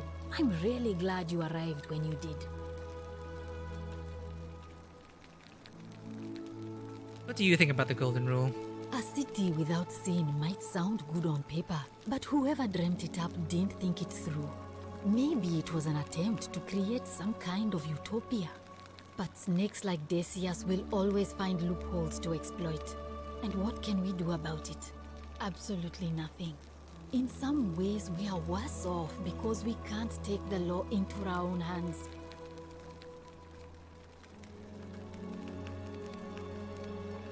Do you know a way out of here? I wish. Some people here need proper medical care, not the half-baked, hanging by a thread excuse for treatment I'm giving them. Just don't get sick or injured here. I'll do my best to treat you, but I'm out of my depth and dangerously short on everything you can imagine. I keep hearing the statues whispering. Is that normal? Oh no. Sorry, I don't mean to worry you, but no, that is definitely not normal. There was one other person who claimed she could hear the statues talking to her. But that was Livia, and she went a little mad. Tell me more about Livia. Well, she used to run the clinic. She was a midwife, not a physician, but she was the closest thing we had down here. And she was good, too. Until she suddenly lost all interest in us. One day she told me she'd made some profound discovery about the golden statues. This changes everything, she kept saying. But I had no idea what she was talking about. The last time I saw her, the last time any of us saw her, she was muttering to the statues, like she could talk to them. And then she shut herself in the palace, barred the door from the inside, and nobody's seen her since. She's been gone so long now, we figure she's either dead or up to something so strange that she doesn't want anyone else to know about it. But I really wish I could reach her, because that's the only hope I have of solving a troubling problem, a real thorn in the paw situation. One of my patients is suffering from terrible rheumatism. His joints are inflamed and he's in constant pain. He's become so irritable that the smallest things set him off, and I worry he'll end up losing his temper and lashing out, and you know what that means. I just know Livia would know how to treat him, assuming she's still alive. But nobody seems to know how to get into the palace. Thanks, I suppose. Can we talk about Iulia? Sure. What do you want to know? I mean, we know it's self-inflicted, unfortunately. Do you hear her say anything about escaping? How did you know that?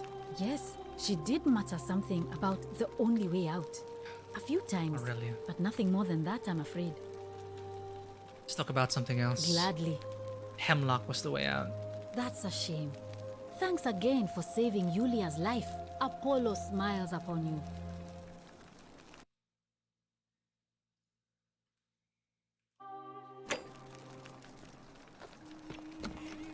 I can't smoke it, Corrigal. I need to give it to Rufius.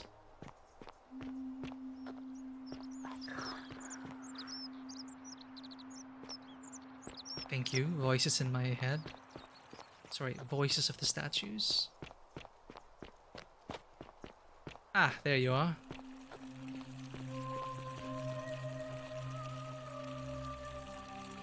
Name's Rufius. Better watch your step.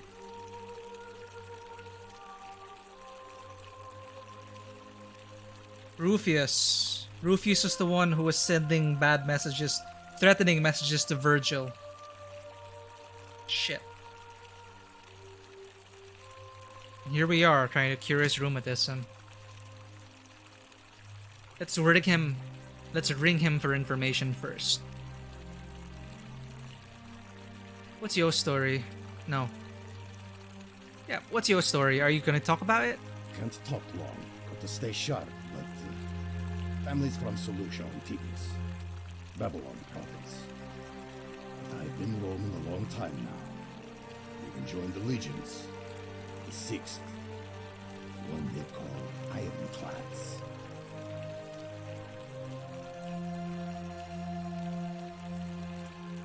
How did you end up here? Same way as everyone else. Why are you still wearing your legionary armor? Because we're all in grave danger. Is it not obvious? Why don't you have a weapon? Magistrate made me toss it in the chasm. Stupid. Going to have to improvise now. Not much of a talker, are you? If you were dealing with what I am, you wouldn't be either. Are you suffering from rheumatism? Nobody is supposed to know about that. Did Lucretia tell you? How can I tell her that this isn't gonna end well? Well, I figured it out on my own. Gah. Look, I haven't been at my best lately.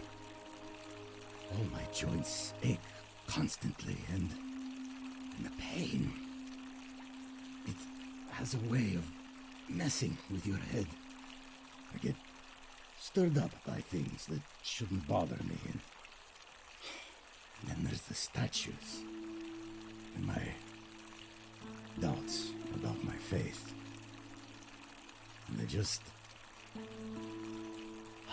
want to scream. You want to help me?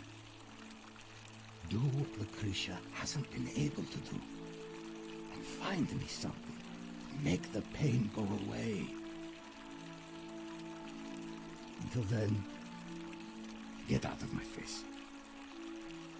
Well, you're in luck, Rufius. Ah, you again. Streamlabs, you're being weird again.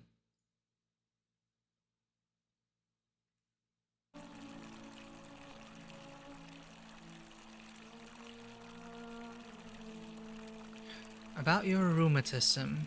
What about it? I figured out a treatment. Eat a pinch of this willow bark, and you should feel better in no time. Willow bark? And this will work? Oh, thank God. Finally, some relief. This is what I've been praying for. Maybe God hasn't abandoned me after all. Thank you. I've been in a lot of pain lately. The rheumatism, these cursed statues always watching, and the crisis of faith. It was too much. Started messing with my head. This is exactly what I needed to set it straight again. I owe you one.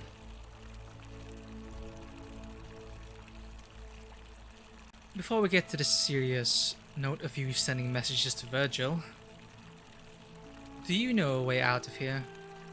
No, I don't. I did hear a rumor that Aurelia, the tavern keeper, has been offering to sell a way out. But I barely have two sesterci to rub together. Do not take that offer from Aurelia. What do you think about the golden rule? I'll tell you this much. I hate the fact that my survival depends on the common sense of other people. I'm sorry. I don't know why. That's such a good, simple line. And it makes so much sense. Yeah, I mean... honestly, chat, how would you feel if your survival depended on the common sense of other people?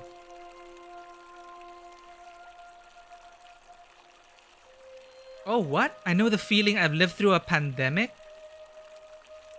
Is this supposed to be... Wait, this game was released today.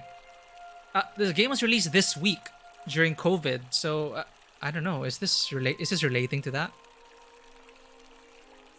I know the feeling. I've lived through a pandemic.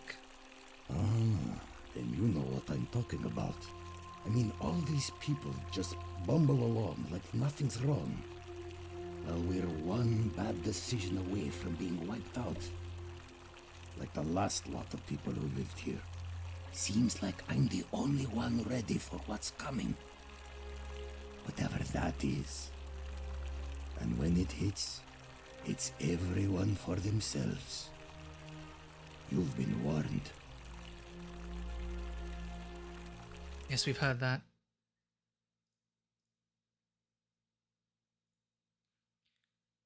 What time era is Daisy from? I guess in this one, she's an archaeologist from the present day, 2021. Since that's where the game, I believe, set us first, and then we were sent back 2,000 years into the past. Chat isn't appearing again for some reason, and the alert box isn't working. This game isn't really playing well with Streamlabs, but hey, hopefully the stream's still stable for all of you people. What do you think is coming, Rufius? I don't know. But did you ever get the feeling some of these statues are watching us when we're not looking?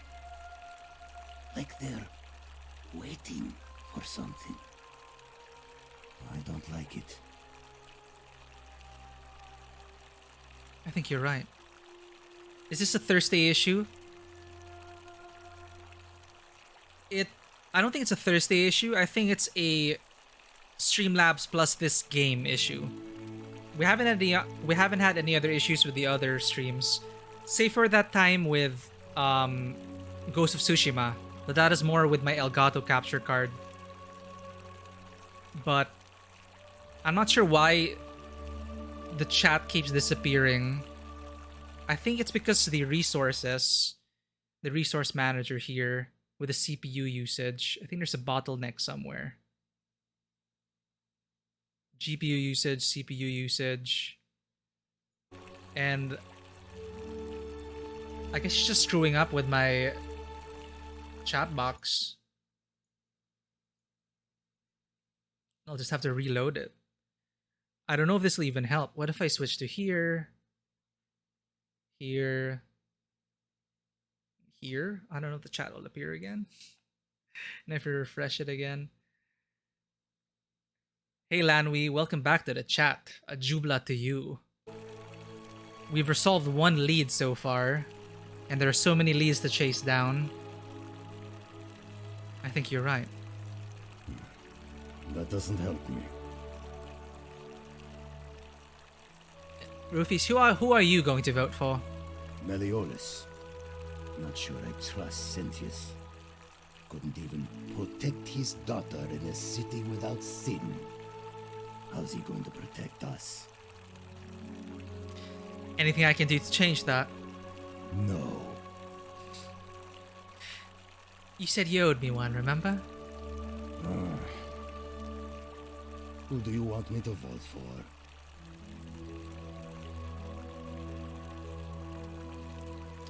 No, I don't want Sentius. We need to get Galerius in the running. So for now, let's talk about something else. Fine. I know about those letters you've been sending Virgil. Are you the one threatening him? No idea what you're talking about. I know it was you. I found an incomplete letter to him in your quarters. Look, I haven't been at my best lately. I know that. It's the rheumatism. It starts with constant pain in all your joints. Then the pain starts to mess with your head. Makes you angry, mean. I know that's not an excuse for how I acted. But it's the truth. But with the willow bark, I'm already starting to feel like myself again. And I know I said I owe you one. So I'll leave him alone from now on. It's not as if I was ever going to hurt him anyway. I was just lashing out. I'm going to go and clean up the graffiti. Just forget this ever happened. Will you? Alright, no problem. I'll see you in the next time loop, Rufius.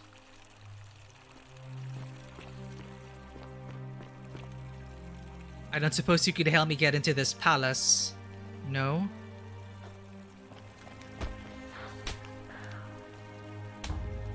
The assassin's bow, the assassin's bow. We could try to take on the assassin. Citizen. Rufius. Let's tell Virgil the good news, shall we?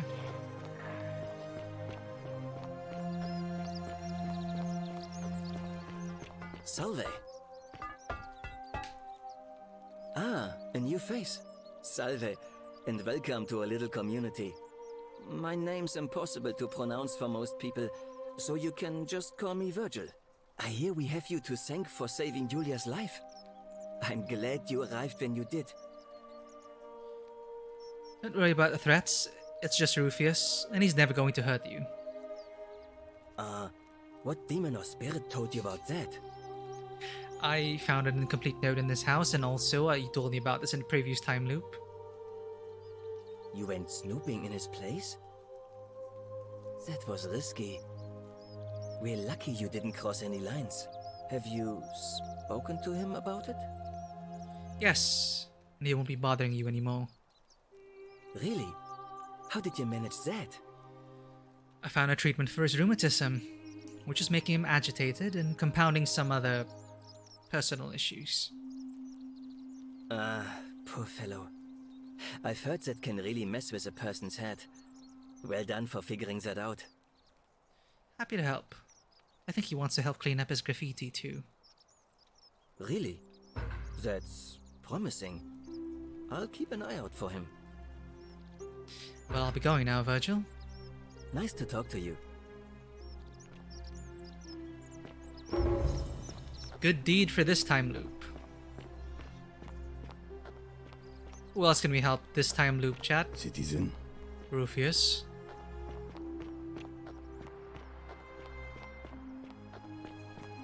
Oh. I have not noticed this door before. Hey! You're not thinking about going into the cistern, are you?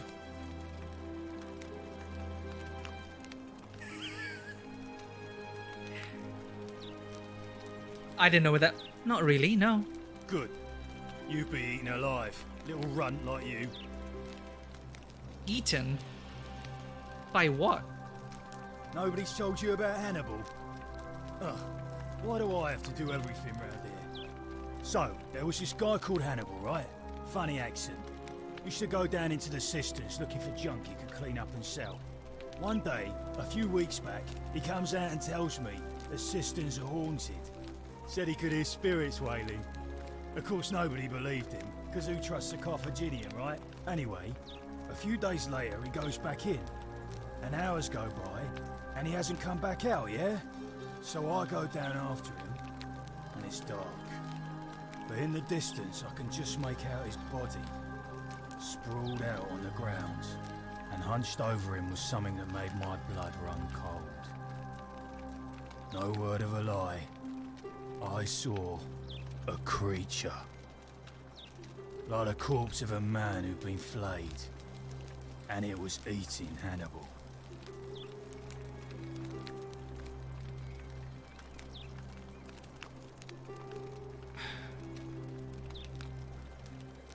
What did you do? What any sane person would have done. I legged it out of there and put a sign at the door to warn the others.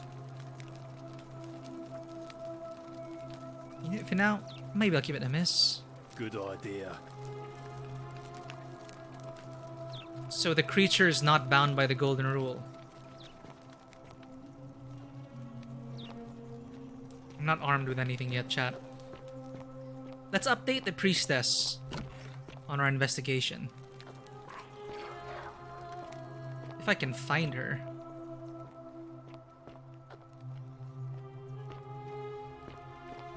Is she upstairs?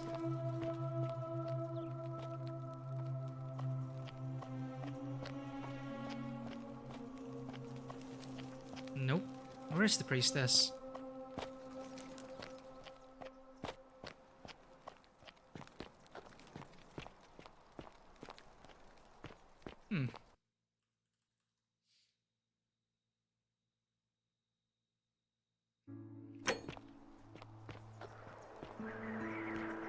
Is that something? I can't examine it. Alright, priestess is not in the temple right now. I think she should be up here.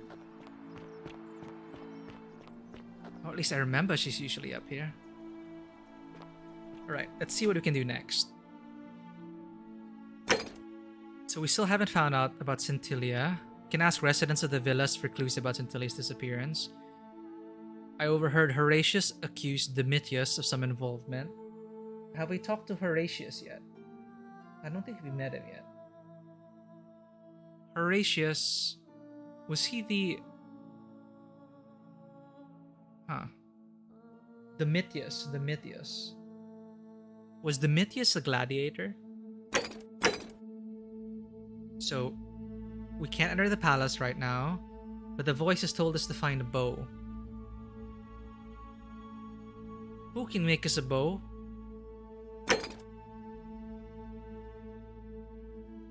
So another lead that we have here is to get Galerius elected as magistrate. To free Duli. Duli, who's currently kept in prison because he was searching for a hidden treasure. Which, you just heard about it earlier, Hannibal. Hannibal was also said to be searching for something. And he convinced Duli that if he were to pass, that it would be up to Duli to find this treasure. But Sentius didn't want any of that, thinking that it would break the golden rule. Or perhaps Sentius wanted a treasure for himself, we don't know yet. But that's another thread we can take to find out what Duli was looking for. Get Duli's key to the upper cistern by releasing him from prison. So I guess these are chained together. If we want to get to the cistern, we need to free Duli. To free Duli, we need to get Galerius elected. To get Galerius elected, we need to convince him. Or find a way to get Malleolus to drop out of the election. How do we do that? Livia, we have to find out why she's been behaving like that. And we have to find out how... We can try to prevent this first. Ulpius is suicidal. I need him alive if I want to learn what he knows. Is it too late to go up to the bluff? Has he jumped yet? Let's see if we can get to him.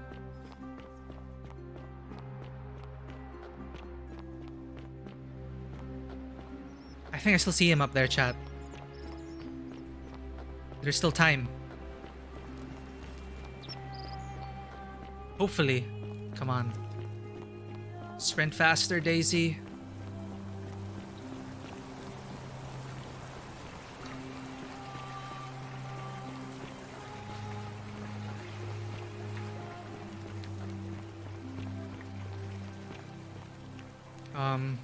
Ladder.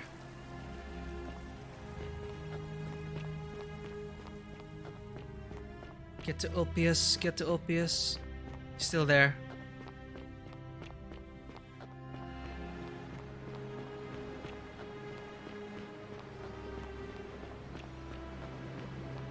Don't do it.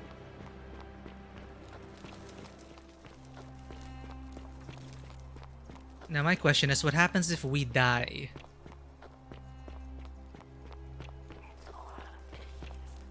Ulpius. Salve, friend.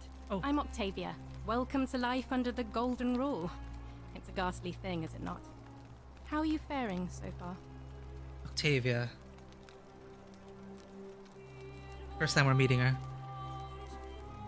Actually, Octavia, I really need to talk to Ulpius. All right, well, it was lovely to meet you. I look forward to getting to know you better over the coming months. And if you ever... I can't believe this is how it ends. Oh no. No. No, no, no, no, no. Ulpius, what are you doing? Get back from there. If you lose your balance, you'll fall. That's the idea. What? Why? Why would you want that? Why do you think I'm stuck for the rest of my life working for a man who treats me like an animal? I know things are hard for you right now. They're hard for all of us. We're all in this together, Ulpius. Please, please just think this through. If you do this, it could be the sin that seals all of our fates. Is that what you want? I'm sorry, but I just don't care anymore. Please, Ulpius. Help him. If he goes through with it, it could be the end for us all. I don't know what to do. I've never had to deal with this sort of thing. Please, you need to talk to him.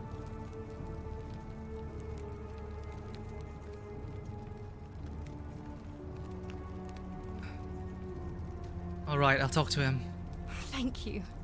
And please, choose your words carefully.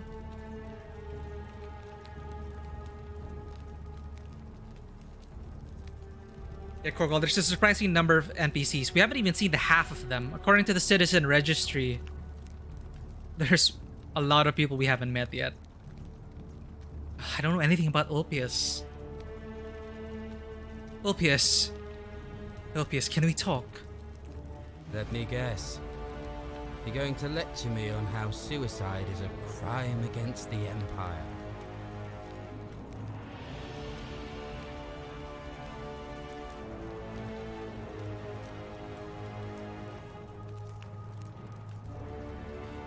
I was just going to ask you, it's wrong.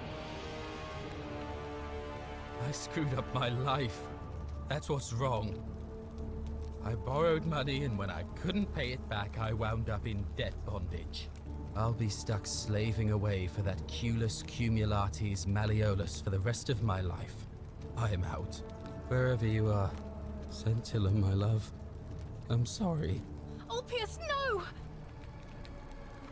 That didn't work.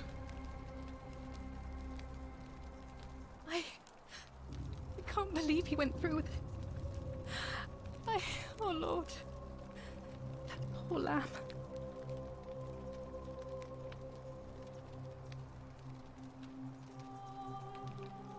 What happens now? I'll have to let everyone know what happened. And I guess Malleolus will have to clean up the mess in his villa. It's of his own making, after all. And I'd best pray for poor Ulpius. That fucking Malleolus. We didn't have the option to tell him about Iulia. But that's how we get him next time loop, chat. So Octavia, we can't really question her right now. She's off to tell Malleolus.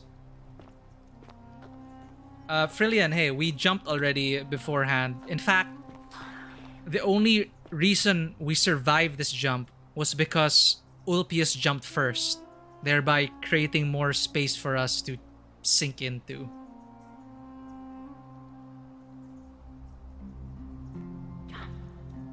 So we actually found out who that person was who died, and that was Ulpius. So Ulpius had a suicide pact with Iulia, but we saved Iulia's life. So for the next time loop, I think we're able to unlock dialogue options. I'm not sure why the game didn't acknowledge that we already talked to Iulia and we didn't have it as an option.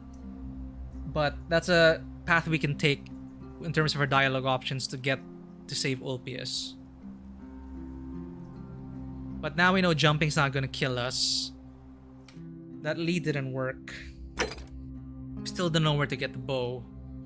But let's see if we can't dig up some dirt on Malleolus, right? He's right down here, we may as well. I think I jumped too far. Thank you. Fuck. Thank you. I am delighted and deeply honored to have been You your Magistrate. bastard. Yes, thank you. I'm delighted and deeply honored to be. Did you just leap into my villa from the balcony 100 feet above? That was either extremely reckless or impressively clever. Well, why have you risked life and limb to see me? Right, Lanwi. I know even if it were a deep pool, I just die. The reason why Malleolus is so calm, if you haven't heard yet, there's this golden rule going on where if one person sins, everyone dies. So, but the thing is, he doesn't believe in the golden rule. But I think this guy's just so full of himself. He feels he's so invincible that the rules don't apply to him. The golden rule doesn't apply to him, and he's just an asshole. He's already pushed 2 people to killing themselves. And this was all... And he found a way to circumvent the golden rule by basically creating a contract for these people to sign. So they're lawfully bound to him. And apparently the gods don't think that's a sin for being a total asshole about it.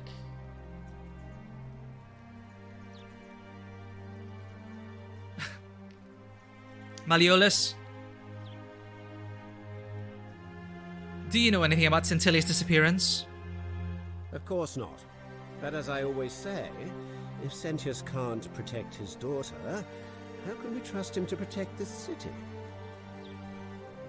This is so freaking terrible, because another thing we found out, this guy, Malleolus, he and his wife Claudia are connected to Aurelia. Aurelia, rumors have been planted that Aurelia knows of a way out. But we learned and confirmed from Iulia that this way out was part of a scheme of money lending and suicide. The way out was hemlock. And obviously, when she gives you this way out and you refuse this, the problem is you've already paid with money you borrowed from Malleolus. So therefore, you are going back on that and you won't be able to pay the money back. So you're bound by in servitude to pay this debt. And not only that, but it's just terrible. And these people know it. And the reason why these people... I think we've solved what... No, we haven't solved it yet. But people have been going missing. I think this person, Malleolus, Claudia, and Aurelia, they're the reason for it. This whole scheme, a way out, was hemlock. And people taking it. And we've already established that suicide is not a sin. So that's why the loop hasn't been... That's why the golden rule hasn't been broken with these deaths. What aren't you telling me, Malleolus? Look, if you're trying to find her, you may wish to check the cisterns beneath this villa. Domitius says he saw a body there some weeks back. Of course, just to be clear, I take no responsibility for what happens to you down there. Oh, you bastard. Don't you know... And so he possibly knows about the creature in the depths. So he can get people killed without breaking the golden rule because he's found ways to... He's found the... What's the word I'm looking for? He's found the loopholes in the golden rule. And he's using it. One, the hemlock scheme. And the contract hemlock debt scheme. And two, the creature in the cistern, which hasn't broken the golden rule. We know the creature killed Hannibal, and now it's just like, oh, why don't you check the cistern? Because two rumors. Aurelia has a way out, and the cistern is a way out. So he's feeding these people into these ways out. Fucker. I want you to withdraw from the election, Malleolus. I want you to withdraw from the election, Malleolus. Are you insane?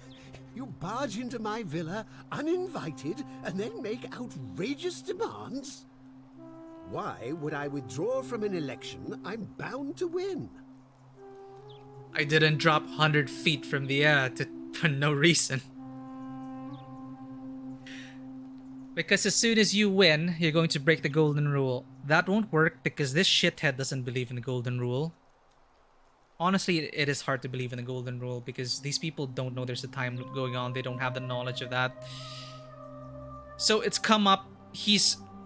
Malleolus has also spread the story that Sentius is a corrupt official, a corrupt tyrant using the golden rule as a tool of oppression.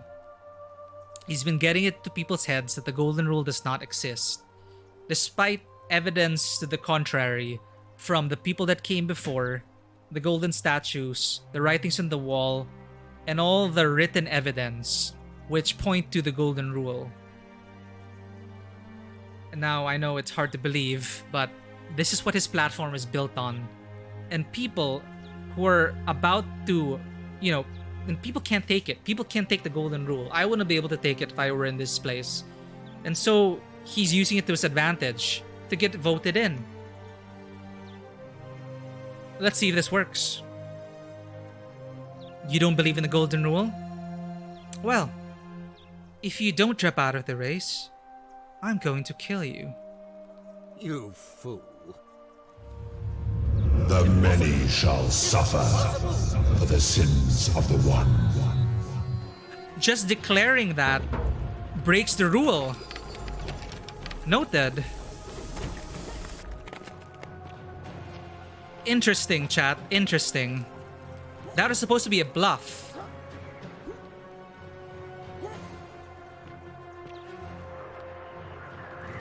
Oh god. Why am I here?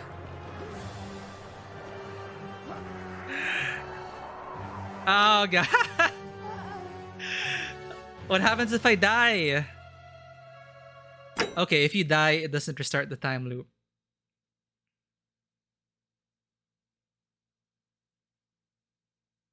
Awkward. Okay, so we can't die. Thank you. Thank you. I am delighted.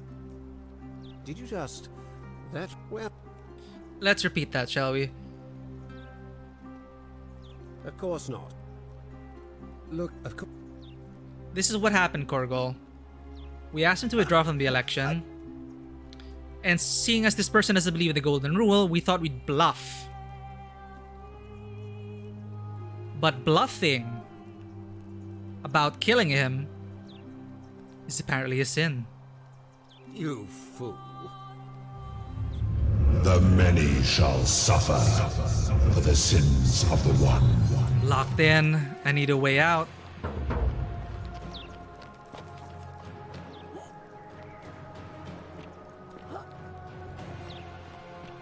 Through the temple.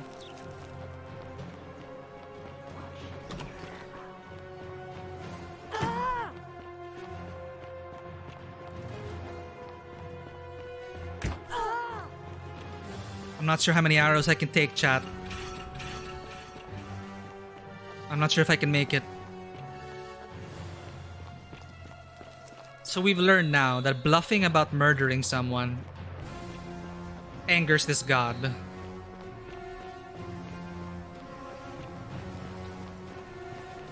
Thank you for your sacrifice, Sentius. See, Sentius, the one who willingly gave his life in the ritual to hopefully save his people.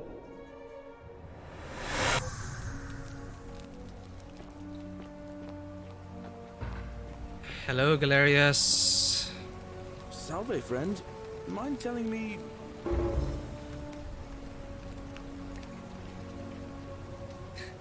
I'm Daisy Bonds, and I need you to take care of some things urgently. Oh, sounds serious. I'm listening. This is so interesting, chat. So time loops, we've learned some things, we've done some things, we've resolved some leads, and now Galerius as our entry point into each time loop. And Galerius being the good-hearted soul that he is. Perhaps we'll be able to get him to do things and free us to do other things. Galerius is not Mr. Clean. He has suffered a lot under Roman rule. He was part of the Breton Rebellion. I believe he said he fought under Boudica. But then eventually he took on Roman name, Roman customs, and found himself here. He lost everything. He did not have a good past. So I can actually make him resolve one of these things. And he'll believe me. Because he's that kind of person. Iulia's dying, but Lucretia can't help her without this Silphium. Take some of it and go, quickly. Rufius has been threatening Virgil, but if you give him some of his willow bark, it will treat his rheumatism and he'll settle down. I think this is more urgent, then we can get to Ulpius and try to talk him off the ledge. Iulia's dying, but Lucretia can't help her without this Silphium. Take some of it and go, quickly. Iulia? Oh no. Alright, I can do that. Bless your heart, Galerius. Also, Rufius has been threatening Virgil, but if you give him some of this willow bark, it will treat his rheumatism and he'll settle down. Poor Virgil. Poor Rufius too, I guess. Alright, got it. I'm sorry, Galerius is such a godsend. He's just like, oh, this person popped out of the... This person just popped out of the Shrine of Proserpina. And is now telling me about these things that are going to happen. Sure, I'll go ahead and do it. That's it, Galerius. Now go, as fast as you can. I'll go, but once I'm done, I'll need you to tell me how you know all of this. Alright, Galerius. No time to chat. I have a man to save. I love him. I'm gonna get him elected, chat.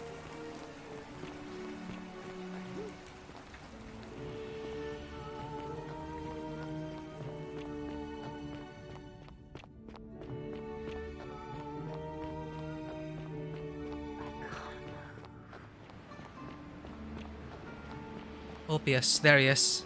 No, Octavia's there. We're too early for Ulpius. But with Iulia saved, hopefully we can reunite him and Ulpius if we can get them out of his mess. Salve, friend. I'm Octavia. Welcome to life under the Golden Rule. It's a ghastly thing, is it not? How are you faring so far? You seem like a friendly sort, Octavia, but I really need to talk to Ulpius. All right, well, it was lovely to meet you. I look forward to getting to know you better over the coming months. And if you ever... I can't believe this is how it ends. Oh no. No. No, no, no, no, no. Ulpius, what are you doing? Get back from there. If you lose your balance, you'll fall. That's the idea. What? Why? Why would you want that? Why do you think I'm stuck for the rest of my life working for a man who treats me like an animal? I know things are hard for you right now. They're hard for all of us. We're all in this together, Ulpius. Please just think this through. If you do this, it could be the sin that seals all of our fates. Is that what you want? I'm sorry, but I just don't care anymore. Please, Ulpius. Help him. If he goes through with it, it could be the end for us all. I don't know what to do. I've never had to deal with this sort of thing. Please, you need to talk to him. I'll talk to him. Thank you. And please, choose your words carefully.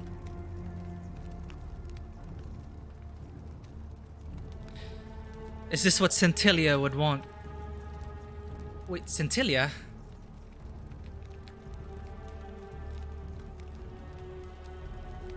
Did I get my notes wrong? Is Ulpius the lover of Sentilia? Because my notes say that Ulpius possibly killed Sentilia. Huh. Well, let's give it a try. Maybe we'll learn something. Is this what Sentilia would want? You know about that? How is that possible? I mean, I've never mentioned it to anyone. You'd never believe me if I told you. Well, if you say so. You don't understand. I don't want to hurt anyone. I just want it all to be over. Maybe I can help solve your problem. It's too late for that. Iulia and I made a pact. And she's already swallowed hemlock this morning. If I backed out now, I'd be betraying her. I can't do that. Lucretia was able to get some Silphium in time to save her life.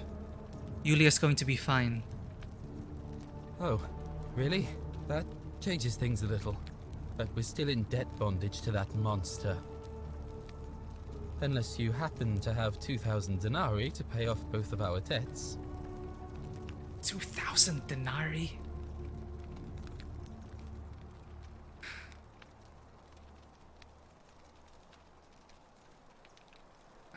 Wait, why do you need 2,000 denarii?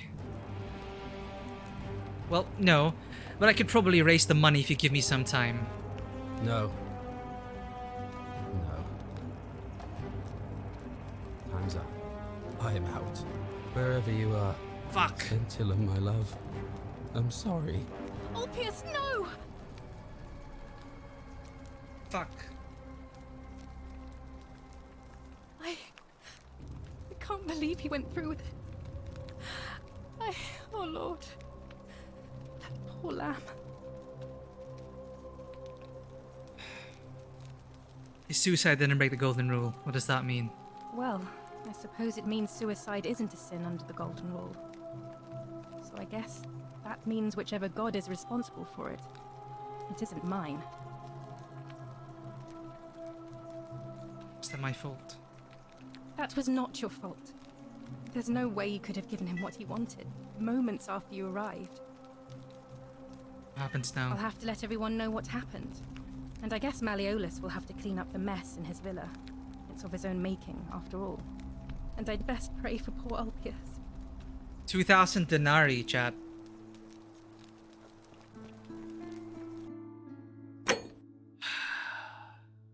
871.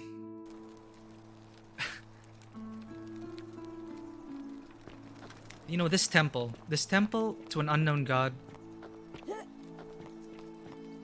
Can't even find a way inside.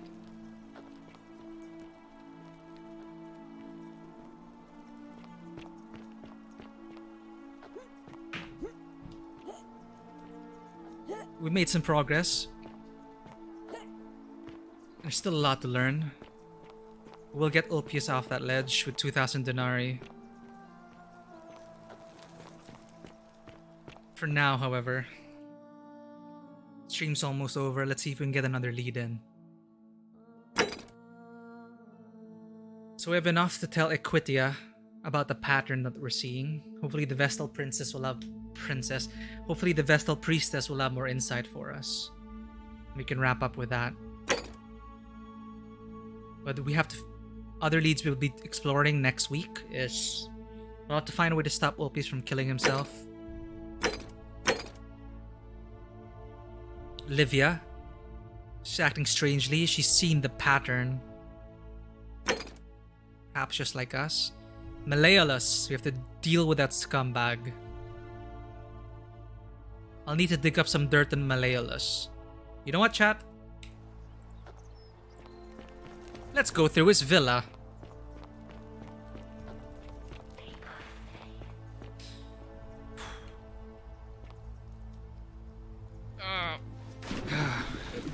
I'm never gonna get used to that. Thank you. I am delighted and deeply honored to have been elected your magistrate. Yes, thank you. You bastard. Let's dig for something. These carrots are purple, as they were before modern orange carrots were cultivated. Oh! Carrots were purple before. I think I vaguely remember that bit of trivia. A painted Greek vase depicting some kind of battle.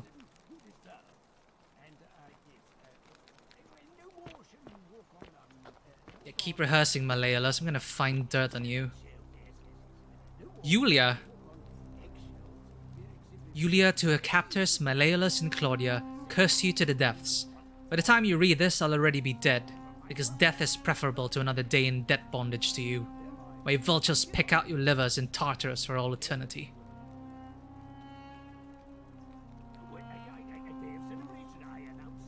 So she took the hemlock here.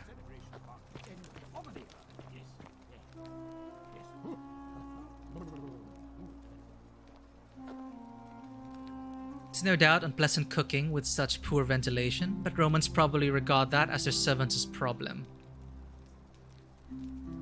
Damn.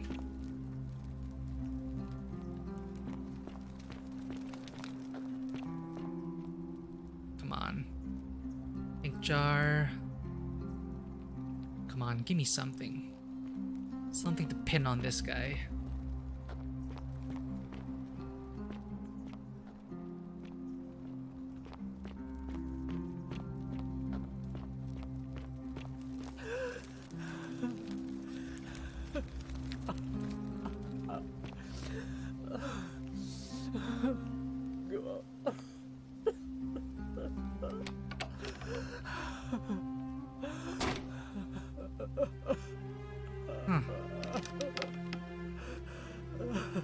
Is it Claudia, his wife?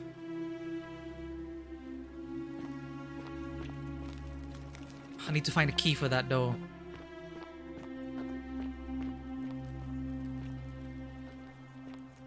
It's probably on his person.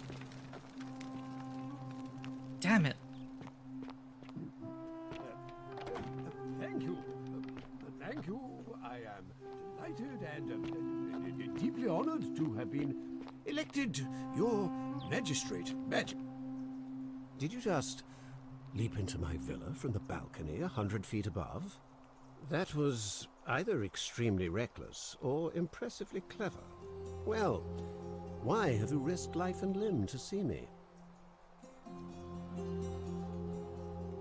No time, I'll be going right now. I trust you can see yourself out. Through the door this time? There's a key just beside it. Well, good to know. I hope you have a nice election, Malleolus.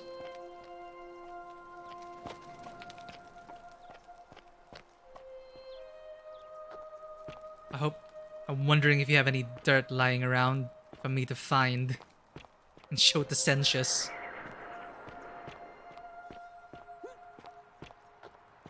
Still here? Yes, I'm still here.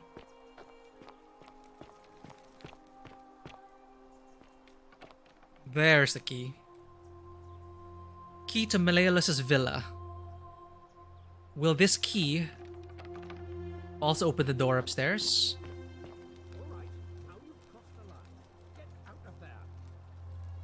Oh, he sees me. He doesn't want me in here. Ha. Don't mind if I do.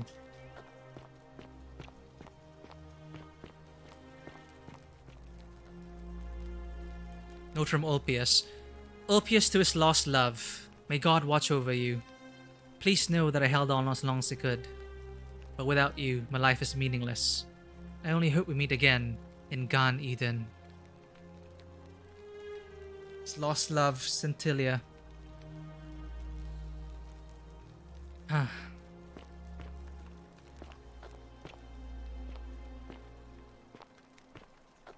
need a key. Does Ulpius have a key? Perhaps Iulia has a key.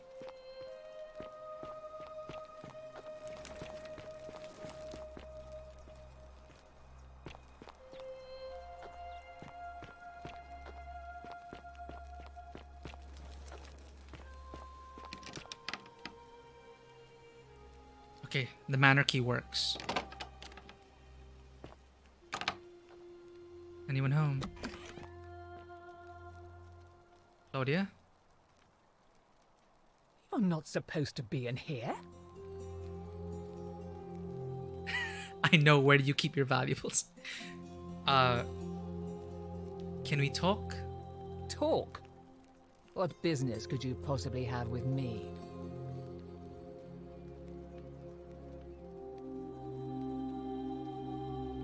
This year surprisingly forward. Why are you locked in this room? My marital affairs are no concern of yours. Thank you very much. Is Malleolus keeping you locked in here? What's your story, Claudia? I think a better question is, why am I being interrogated by a stranger who just barged into my villa? I have quite enough marriage trouble already, without having to explain to my husband why I'm receiving strange women in private.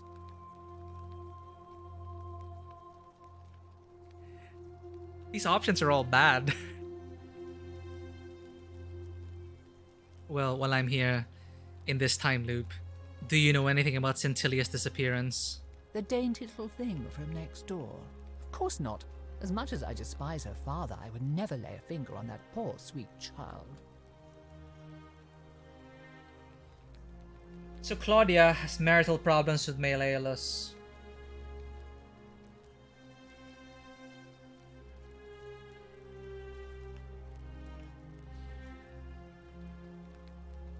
I think you're hiding something. Well, I've had quite enough of this. Domitius, come quickly. We're being robbed.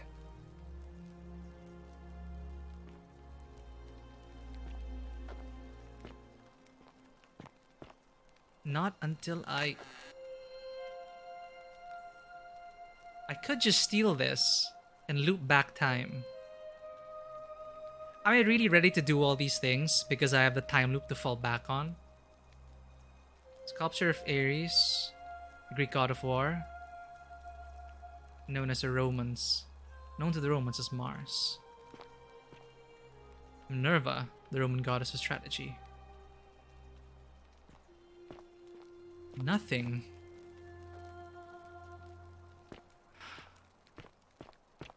Can't pin anything on Malleolus.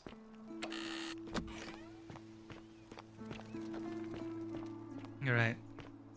Let's debrief with the Vestal Priestess. Let's just realign ourselves and get back to investigating proper. We know we want to pin something on Malleolus and get him... We need Galerius to win the race, right? Everyone wants to vote for Malleolus. Domitius, on the other hand, don't we have anything? So we have something that deals with him. I overheard Horatius accuse Domitius of some involvement in Sentius' disappearance. See, here's the thing. Domitius is the attack dog of Malleolus. He probably sends people down into the cistern to get eaten by that creature.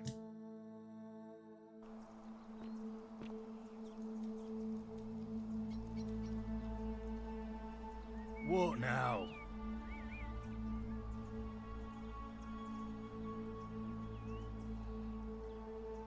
I guess I haven't asked you this before, but what's your story, Domitius? The name's Domitius. You want to get to Malleolus? You go through me. Why are you dressed like a gladiator? Why?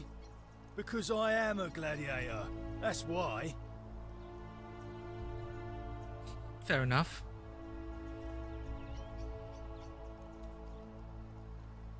Oh, that's true. Domitius.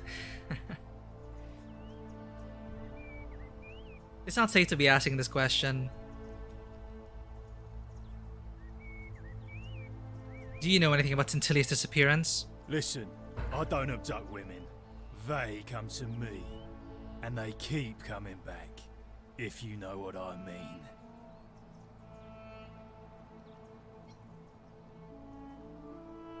Ass. I think you're hiding something. You don't know Sturkus. Do you know a way out of here, Domitius? When Malleolus wins the election, yeah? This place will change. You won't even want to leave. You'll see. What do you think about the Golden Rule? I think it's gone on long enough. And Malleolus is going to put an end to it once he's elected. You mean you can't wait to kill Sentius?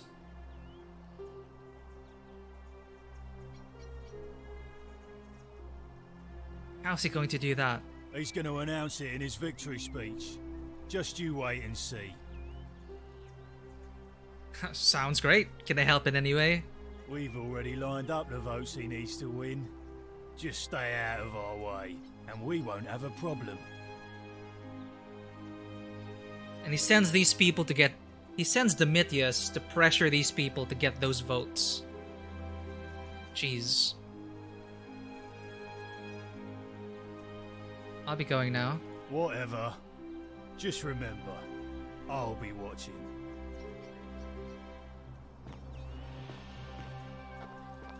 Alright, it's 6 PM. Stream will be ending soon. Let's debrief with the priestess. If we can find her.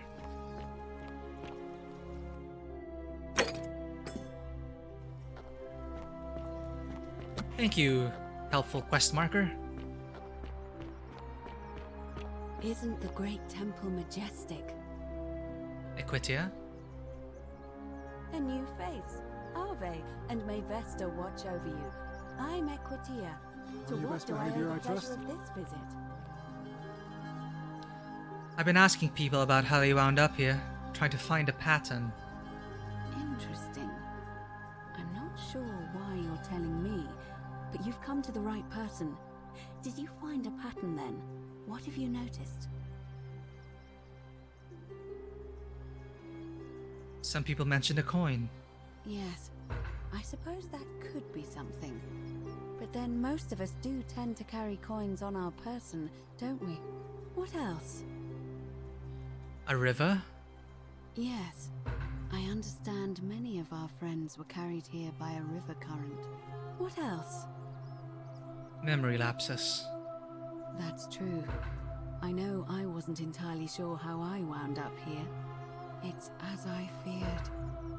I think I understand what poor Livia has been going through. Let me ask you this. Did you happen to encounter a stranger in the forest before you arrived here? I did. A young woman named Karen. And did you happen to catch her name? Karen, with a K. Possibly connected to Curti. I see. And this Karen by any chance wearing a hood? She was wearing a hoodie. How could you have known that? Because I've seen her before. There's something I think you should see. I think you'd better follow me to the baths. Oh no, it's not safe in there. An assassin just arrived. What? How could you know that? And why are you talking to me instead of doing something about it?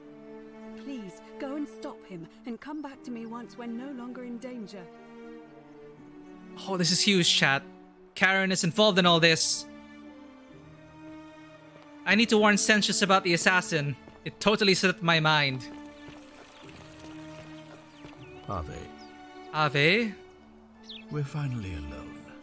I assume you already know who I am. May I know your name? We've already had this discussion before. I'm Lacey Barnes, and we've had this conversation before. We have?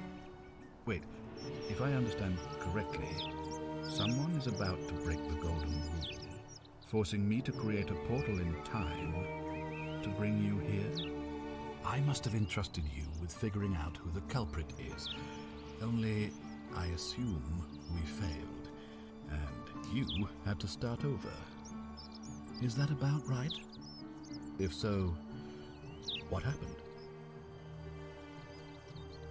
Well, we've had this conversation too, and I'm in a hurry. Seems rather brash, but all right. Why have you sought me out?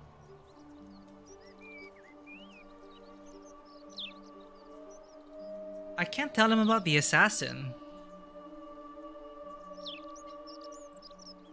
Maybe it's here. Ask then. What counts as a sin? Do you have any suspects? Good. Now, was there something else you wanted to discuss?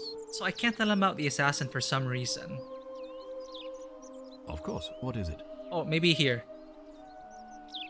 I've already figured out how to stop at least one person from baking it. What happens now? Well, if you stopped one person from breaking it and you're still here, then there must be someone else about to break it still. Allow me to explain. When I discovered the ritual to Proserpina, the instructions came with a warning about paradoxes. The crux of it is this. If you do anything to change the course of history in such a way that your very being here is impossible, you will have created a paradox. To illustrate, when the Golden Rule is broken, I will open the doorway that will bring you here to prevent it from being broken. If you manage to succeed in saving our lives, then I will have no reason to open the doorway, and you will never have come here.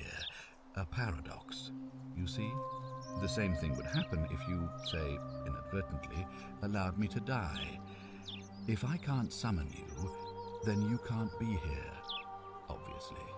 If either of those things were to happen, I am given to understand you would be flung back to your original time, having changed the course of history for us and yourself. So the fact that you are still here means someone is going to break the Golden Rule, and there is yet work to do. Understand?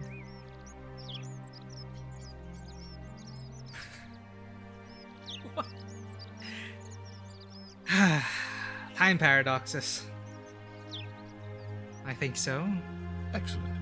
So, it looks like you'll have to continue your investigation. Now, was there anything else you wanted to ask? There's an assassin. Of course. What is it? Yes? It's the assassin who arrived in the city this morning. What? An assassin? What are you talking about? Apparently he was sent by Nero to assassinate someone in the city named Quintius. Then what are you doing here talking to me? Why aren't you out there trying to stop him? You'd best go. Quickly. As Magistrate, I hereby declare him an enemy of Rome and authorize his execution by your hand. Forthwith. I'm not... Won't that break the Golden Rule? I don't believe so, no. It's not a crime to carry out the lawful order of a magistrate. Don't you need to give him a trial first? So now you're an expert on Roman law, are you? Listen to me. We are cut off from the Empire down here, fending for ourselves on the brink of annihilation. If ever there was a time to dispense with legal procedure, it would be now. Think of it as an act of preemptive self-defense. Think of the lives you'll be saving. Fair enough. How would I execute him? I'm no warrior. Any way you can. Despite my weapons ban, it's been my experience one can always find a weapon if one looks hard enough. What? Why don't you send Horatius, someone trained in combat, to take care of the assassin? I'm just an archaeologist. I'll find a way. And stop that the assassin. The priestess wanted to show me something in the baths. So that's the next thing I'll have to take care of. Alright, I'll take care of it. Thank you. Please act quickly before it's too late.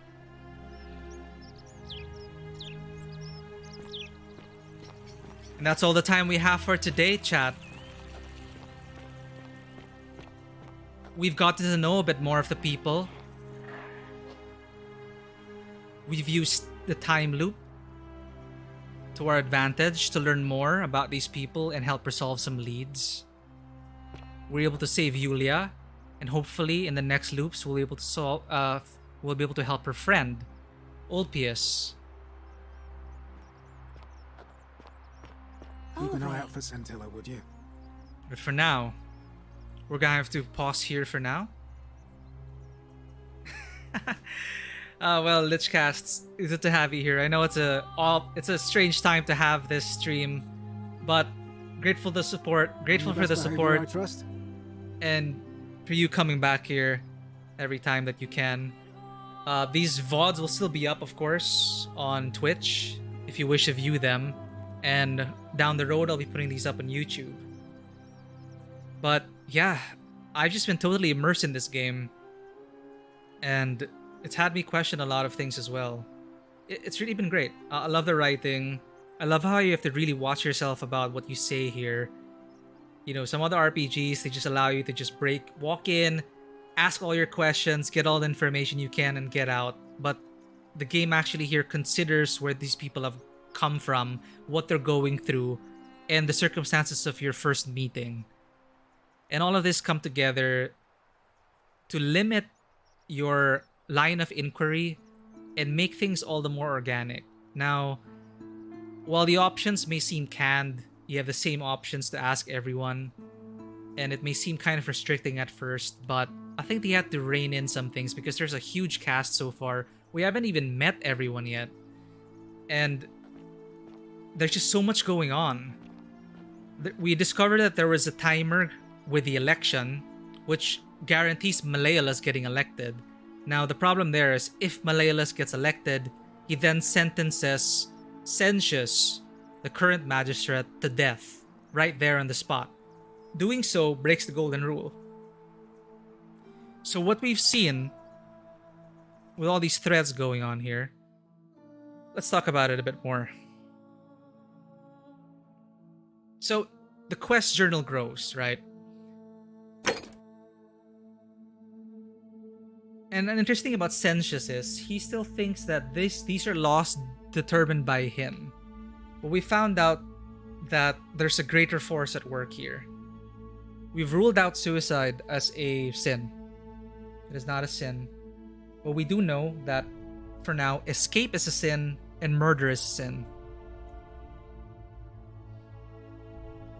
If we save them, I wonder if you'll meet their descendants. Yeah, you see, Korgol, if we save these people, see, there's a problem with time travel stories. If we save these people, then we may have created, you know, chaos theory and all that. You nudge a chair, you change. You nudge a chair, you stop a rebellion, right? If we stop these people from committing these sins, then that might lead to us never being born. That might lead to this time loop never happening in the first place. It's wild. it's also pretty wild that the very point of this, according to Sentius, the Magistrate, he wants us to create this time paradox. In fact, he kind of dropped a hint there. If Sentius were to die, then he would never have conducted the ritual which would have brought me to this time. So, thereby denying this possibility and keeping me in my current time period.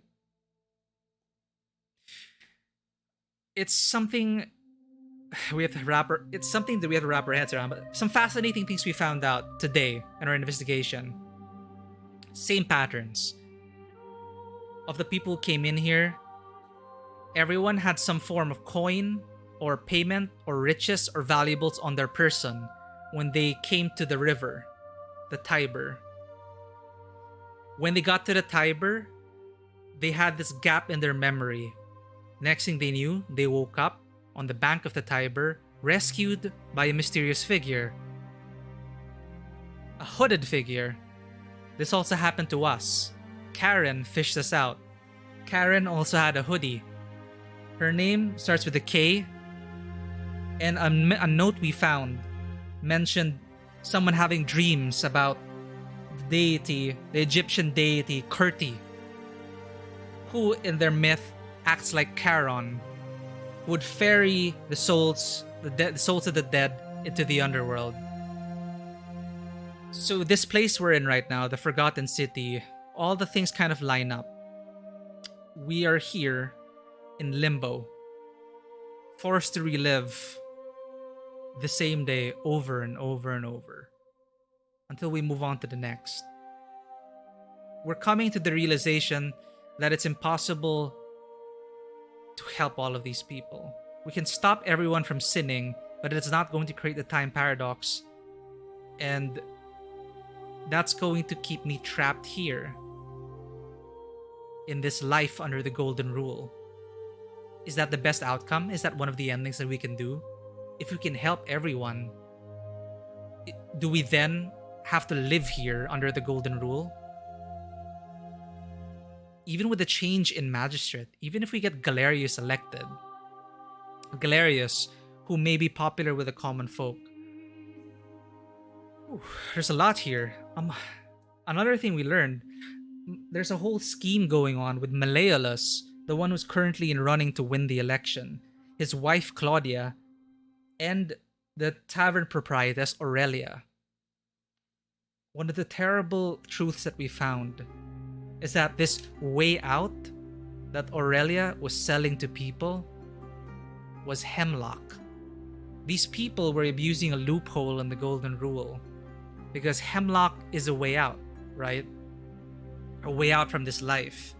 The problem is they make it such at a point that it is so expensive that they have to borrow money. Who do they borrow money from? Malleolus. So they borrow money from Malleolus to purchase this hemlock, and now they're forced into debt bondage because they signed the contract with Malleolus. And this is all lawful. So no laws are being broken, no sin is being committed in the eyes of this unknown god, by the way. And he gets away with it all. And he's treated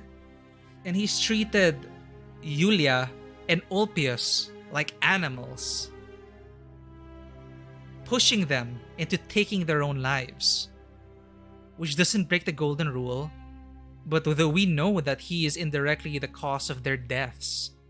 Not only that, he has this attack dog, Domitius, who I believe has been forcing people to vote for Malleolus with fear at spear point, metaphorically because weapons are banned. But Domitius was a former gladiator, and he's definitely an intimidating lummox. You have him knocking down the doors of people, forcing them to vote for Malleolus or they're gonna get a hurting, you know? Classic. Get the votes. And Malleolus is using these rumors of Sentius being a tyrant to their advantage, and using the momentum of people who are tired of living under the golden rule because it's not a way to live. It's not a sustainable way of living. Which assures him these votes, that the golden rule is used as a story to keep the children in check. You know, a way to justify the tyranny of Sentius the Magistrate. Vote for me, Malleolus, where your freedom is guaranteed. But we've seen what happens when he gets elected, chat. He breaks the golden rule eventually. So holy crap, there's so much to unpack here. Bloody Mary, I was out of the time, but Egypt and Greece have a lot of war before, since the names we know the Egyptian gods now are by their Greek names. Yeah, and it's all just coming to a head here. Who knows what kind of afterlife we're in? Currently, there's a hint that there's a Christian cult here, and that Emperor Nero has actually sent an assassin who found his way here through the baths, thereby confirming that there is a way out through the aqueducts. Right? But then, once we revealed this pattern to the Vestal Priestess, I'm getting these names here, Quintia. God, the cast is growing, chat. But once we revealed these things to her, Quintia wanted us to show us something in the baths. So we gotta narrow our focus here. There are so many threads to chase, but it's all so exciting. I'm loving this game. Next week, we're gonna try and get that assassin. We're gonna try to get rid of him. Next to the baths is a shrine that's about to collapse. If there's a way I can convince this assassin to end up there, thereby causing his death by accident, if we can get away with killing him without breaking the golden rule, thereby clearing the baths, thereby allowing the Vestal Priestess to show us what she wanted to show us in the baths, that should be our next objective for next session. But yes, wow, there was just so much to talk about, so many people we haven't even gotten to talk to yet. And poor Galerius, bless his soul. Galerius, who always greets us at the beginning of every time loop, just runs with it. I tell him, Galerius, no time to chat. Iulia's about to die from poison. Here's some Silphium Resin to cure her. By the way, Rufius is also suffering from rheumatism, and he might lash out against Virgil. Here's some willow bark. Please give it to him. And Galerius is just like, okay, I'll do this, but you gotta explain it to me afterwards, yeah? So bless your soul, Galerius. I'm gonna try to get you elected, because for sure Sentius is not going to win. People are getting tired of him. After living under the golden rule for months. People want freedom in Malleolus, but we know, having foresight from previous time loops, Malleolus cannot get elected because he's going to have Sentius unlawfully executed by Domitius, which will thereby break the time loop. So 3 major things we have to do. We have to get Galerius elected to help buy us more time after the election. 2, get rid of the assassin to free up the baths. And 3, find out what the Vestal Priestess knows about this time loop and about this mysterious hooded figure. She wanted to show us something in the baths. So, let's try and get rid of that assassin. It's gonna be a daunting task, being unarmed and with weapons being banned. But I'm fairly certain we'll find a way to get through it. So, thank you for tuning in, everyone. They said this game was only 3 hours. But there are multiple endings to explore. I'm having so much fun exploring every nook and cranny. Well done to the writers of this. It has been very immersive. So, what's next? So every Thursday, we'll be returning to the Forgotten City to hopefully get to one of the many endings that is in store for us. We've just been given leave to execute the assassin. Not sure how that's going to jive with the god's view on sin. If the Magistrate has any say into what is sin or not, that's what we'll learn if we eventually end up executing this assassin. Every Thursday, we'll be returning to the Forgotten City. And for those who are still here, I'll be having a special stream tomorrow. I'll be making a post about this. But if you haven't heard, Life is Strange True Colors is releasing in a few hours. I'm a huge fan of the Life is Strange series, and I will be playing Life is Strange True Colors in an extended stream tomorrow from 1 p.m. to 7 p.m. This isn't part of the regular schedule, it's just to celebrate the launch of Life is Strange True Colors. I'm going to be playing it for an extended stream, 1 p.m. to 7 p.m. Life is Strange True Colors tomorrow, here on Tabletop Cinema. I know, Bloody Mary, but I couldn't help it. September's full of big releases. We have Life is Strange True Colors releasing in a few hours. In a few more days, we have... Let me get a list here of big releases that I'm looking forward to. Oh my god. On September 14, we have Deathloop being released. Deathloop from Arcane, the developers of Dishonored, and what is the previous game? The Might and Magic Heroes of... No.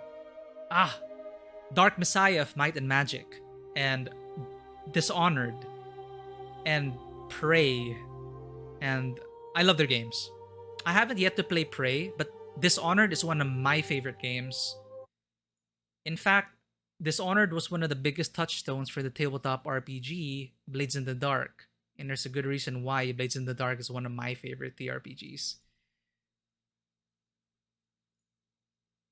So yeah, September 14 is Deathloop. Then Medieval Dynasty is releasing on September 23.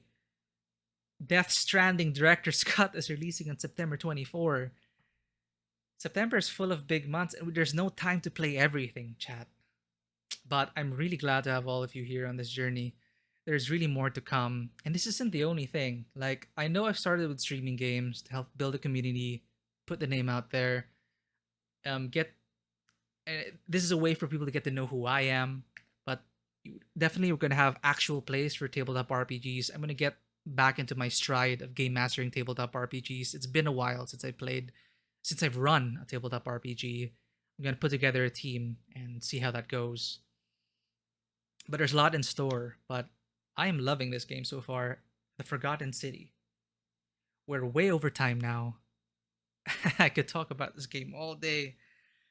But have a great evening, everyone. Thank you for tuning in.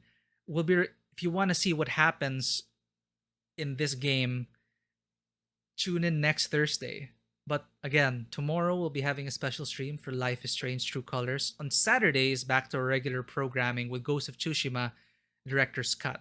Same time. And on Tuesday, we'll be returning to Wildermyth. We still have a few campaigns left there to continue the legacy of our heroes. But again, it's great to have you all at the table. Thank you, Korgol, for being the first donor, for giving the first donation to this stream. You are forever immortalized in the annals. Jove C, I didn't see you there. The alert box wasn't working, but it sees here you are the latest follower. If you're still here, thank you for giving that follow. Thank you everyone who tuned in today. This has been Tabletop Cinema. Signing off. Have a great day, everyone, and welcome to the table. It's great to have you here.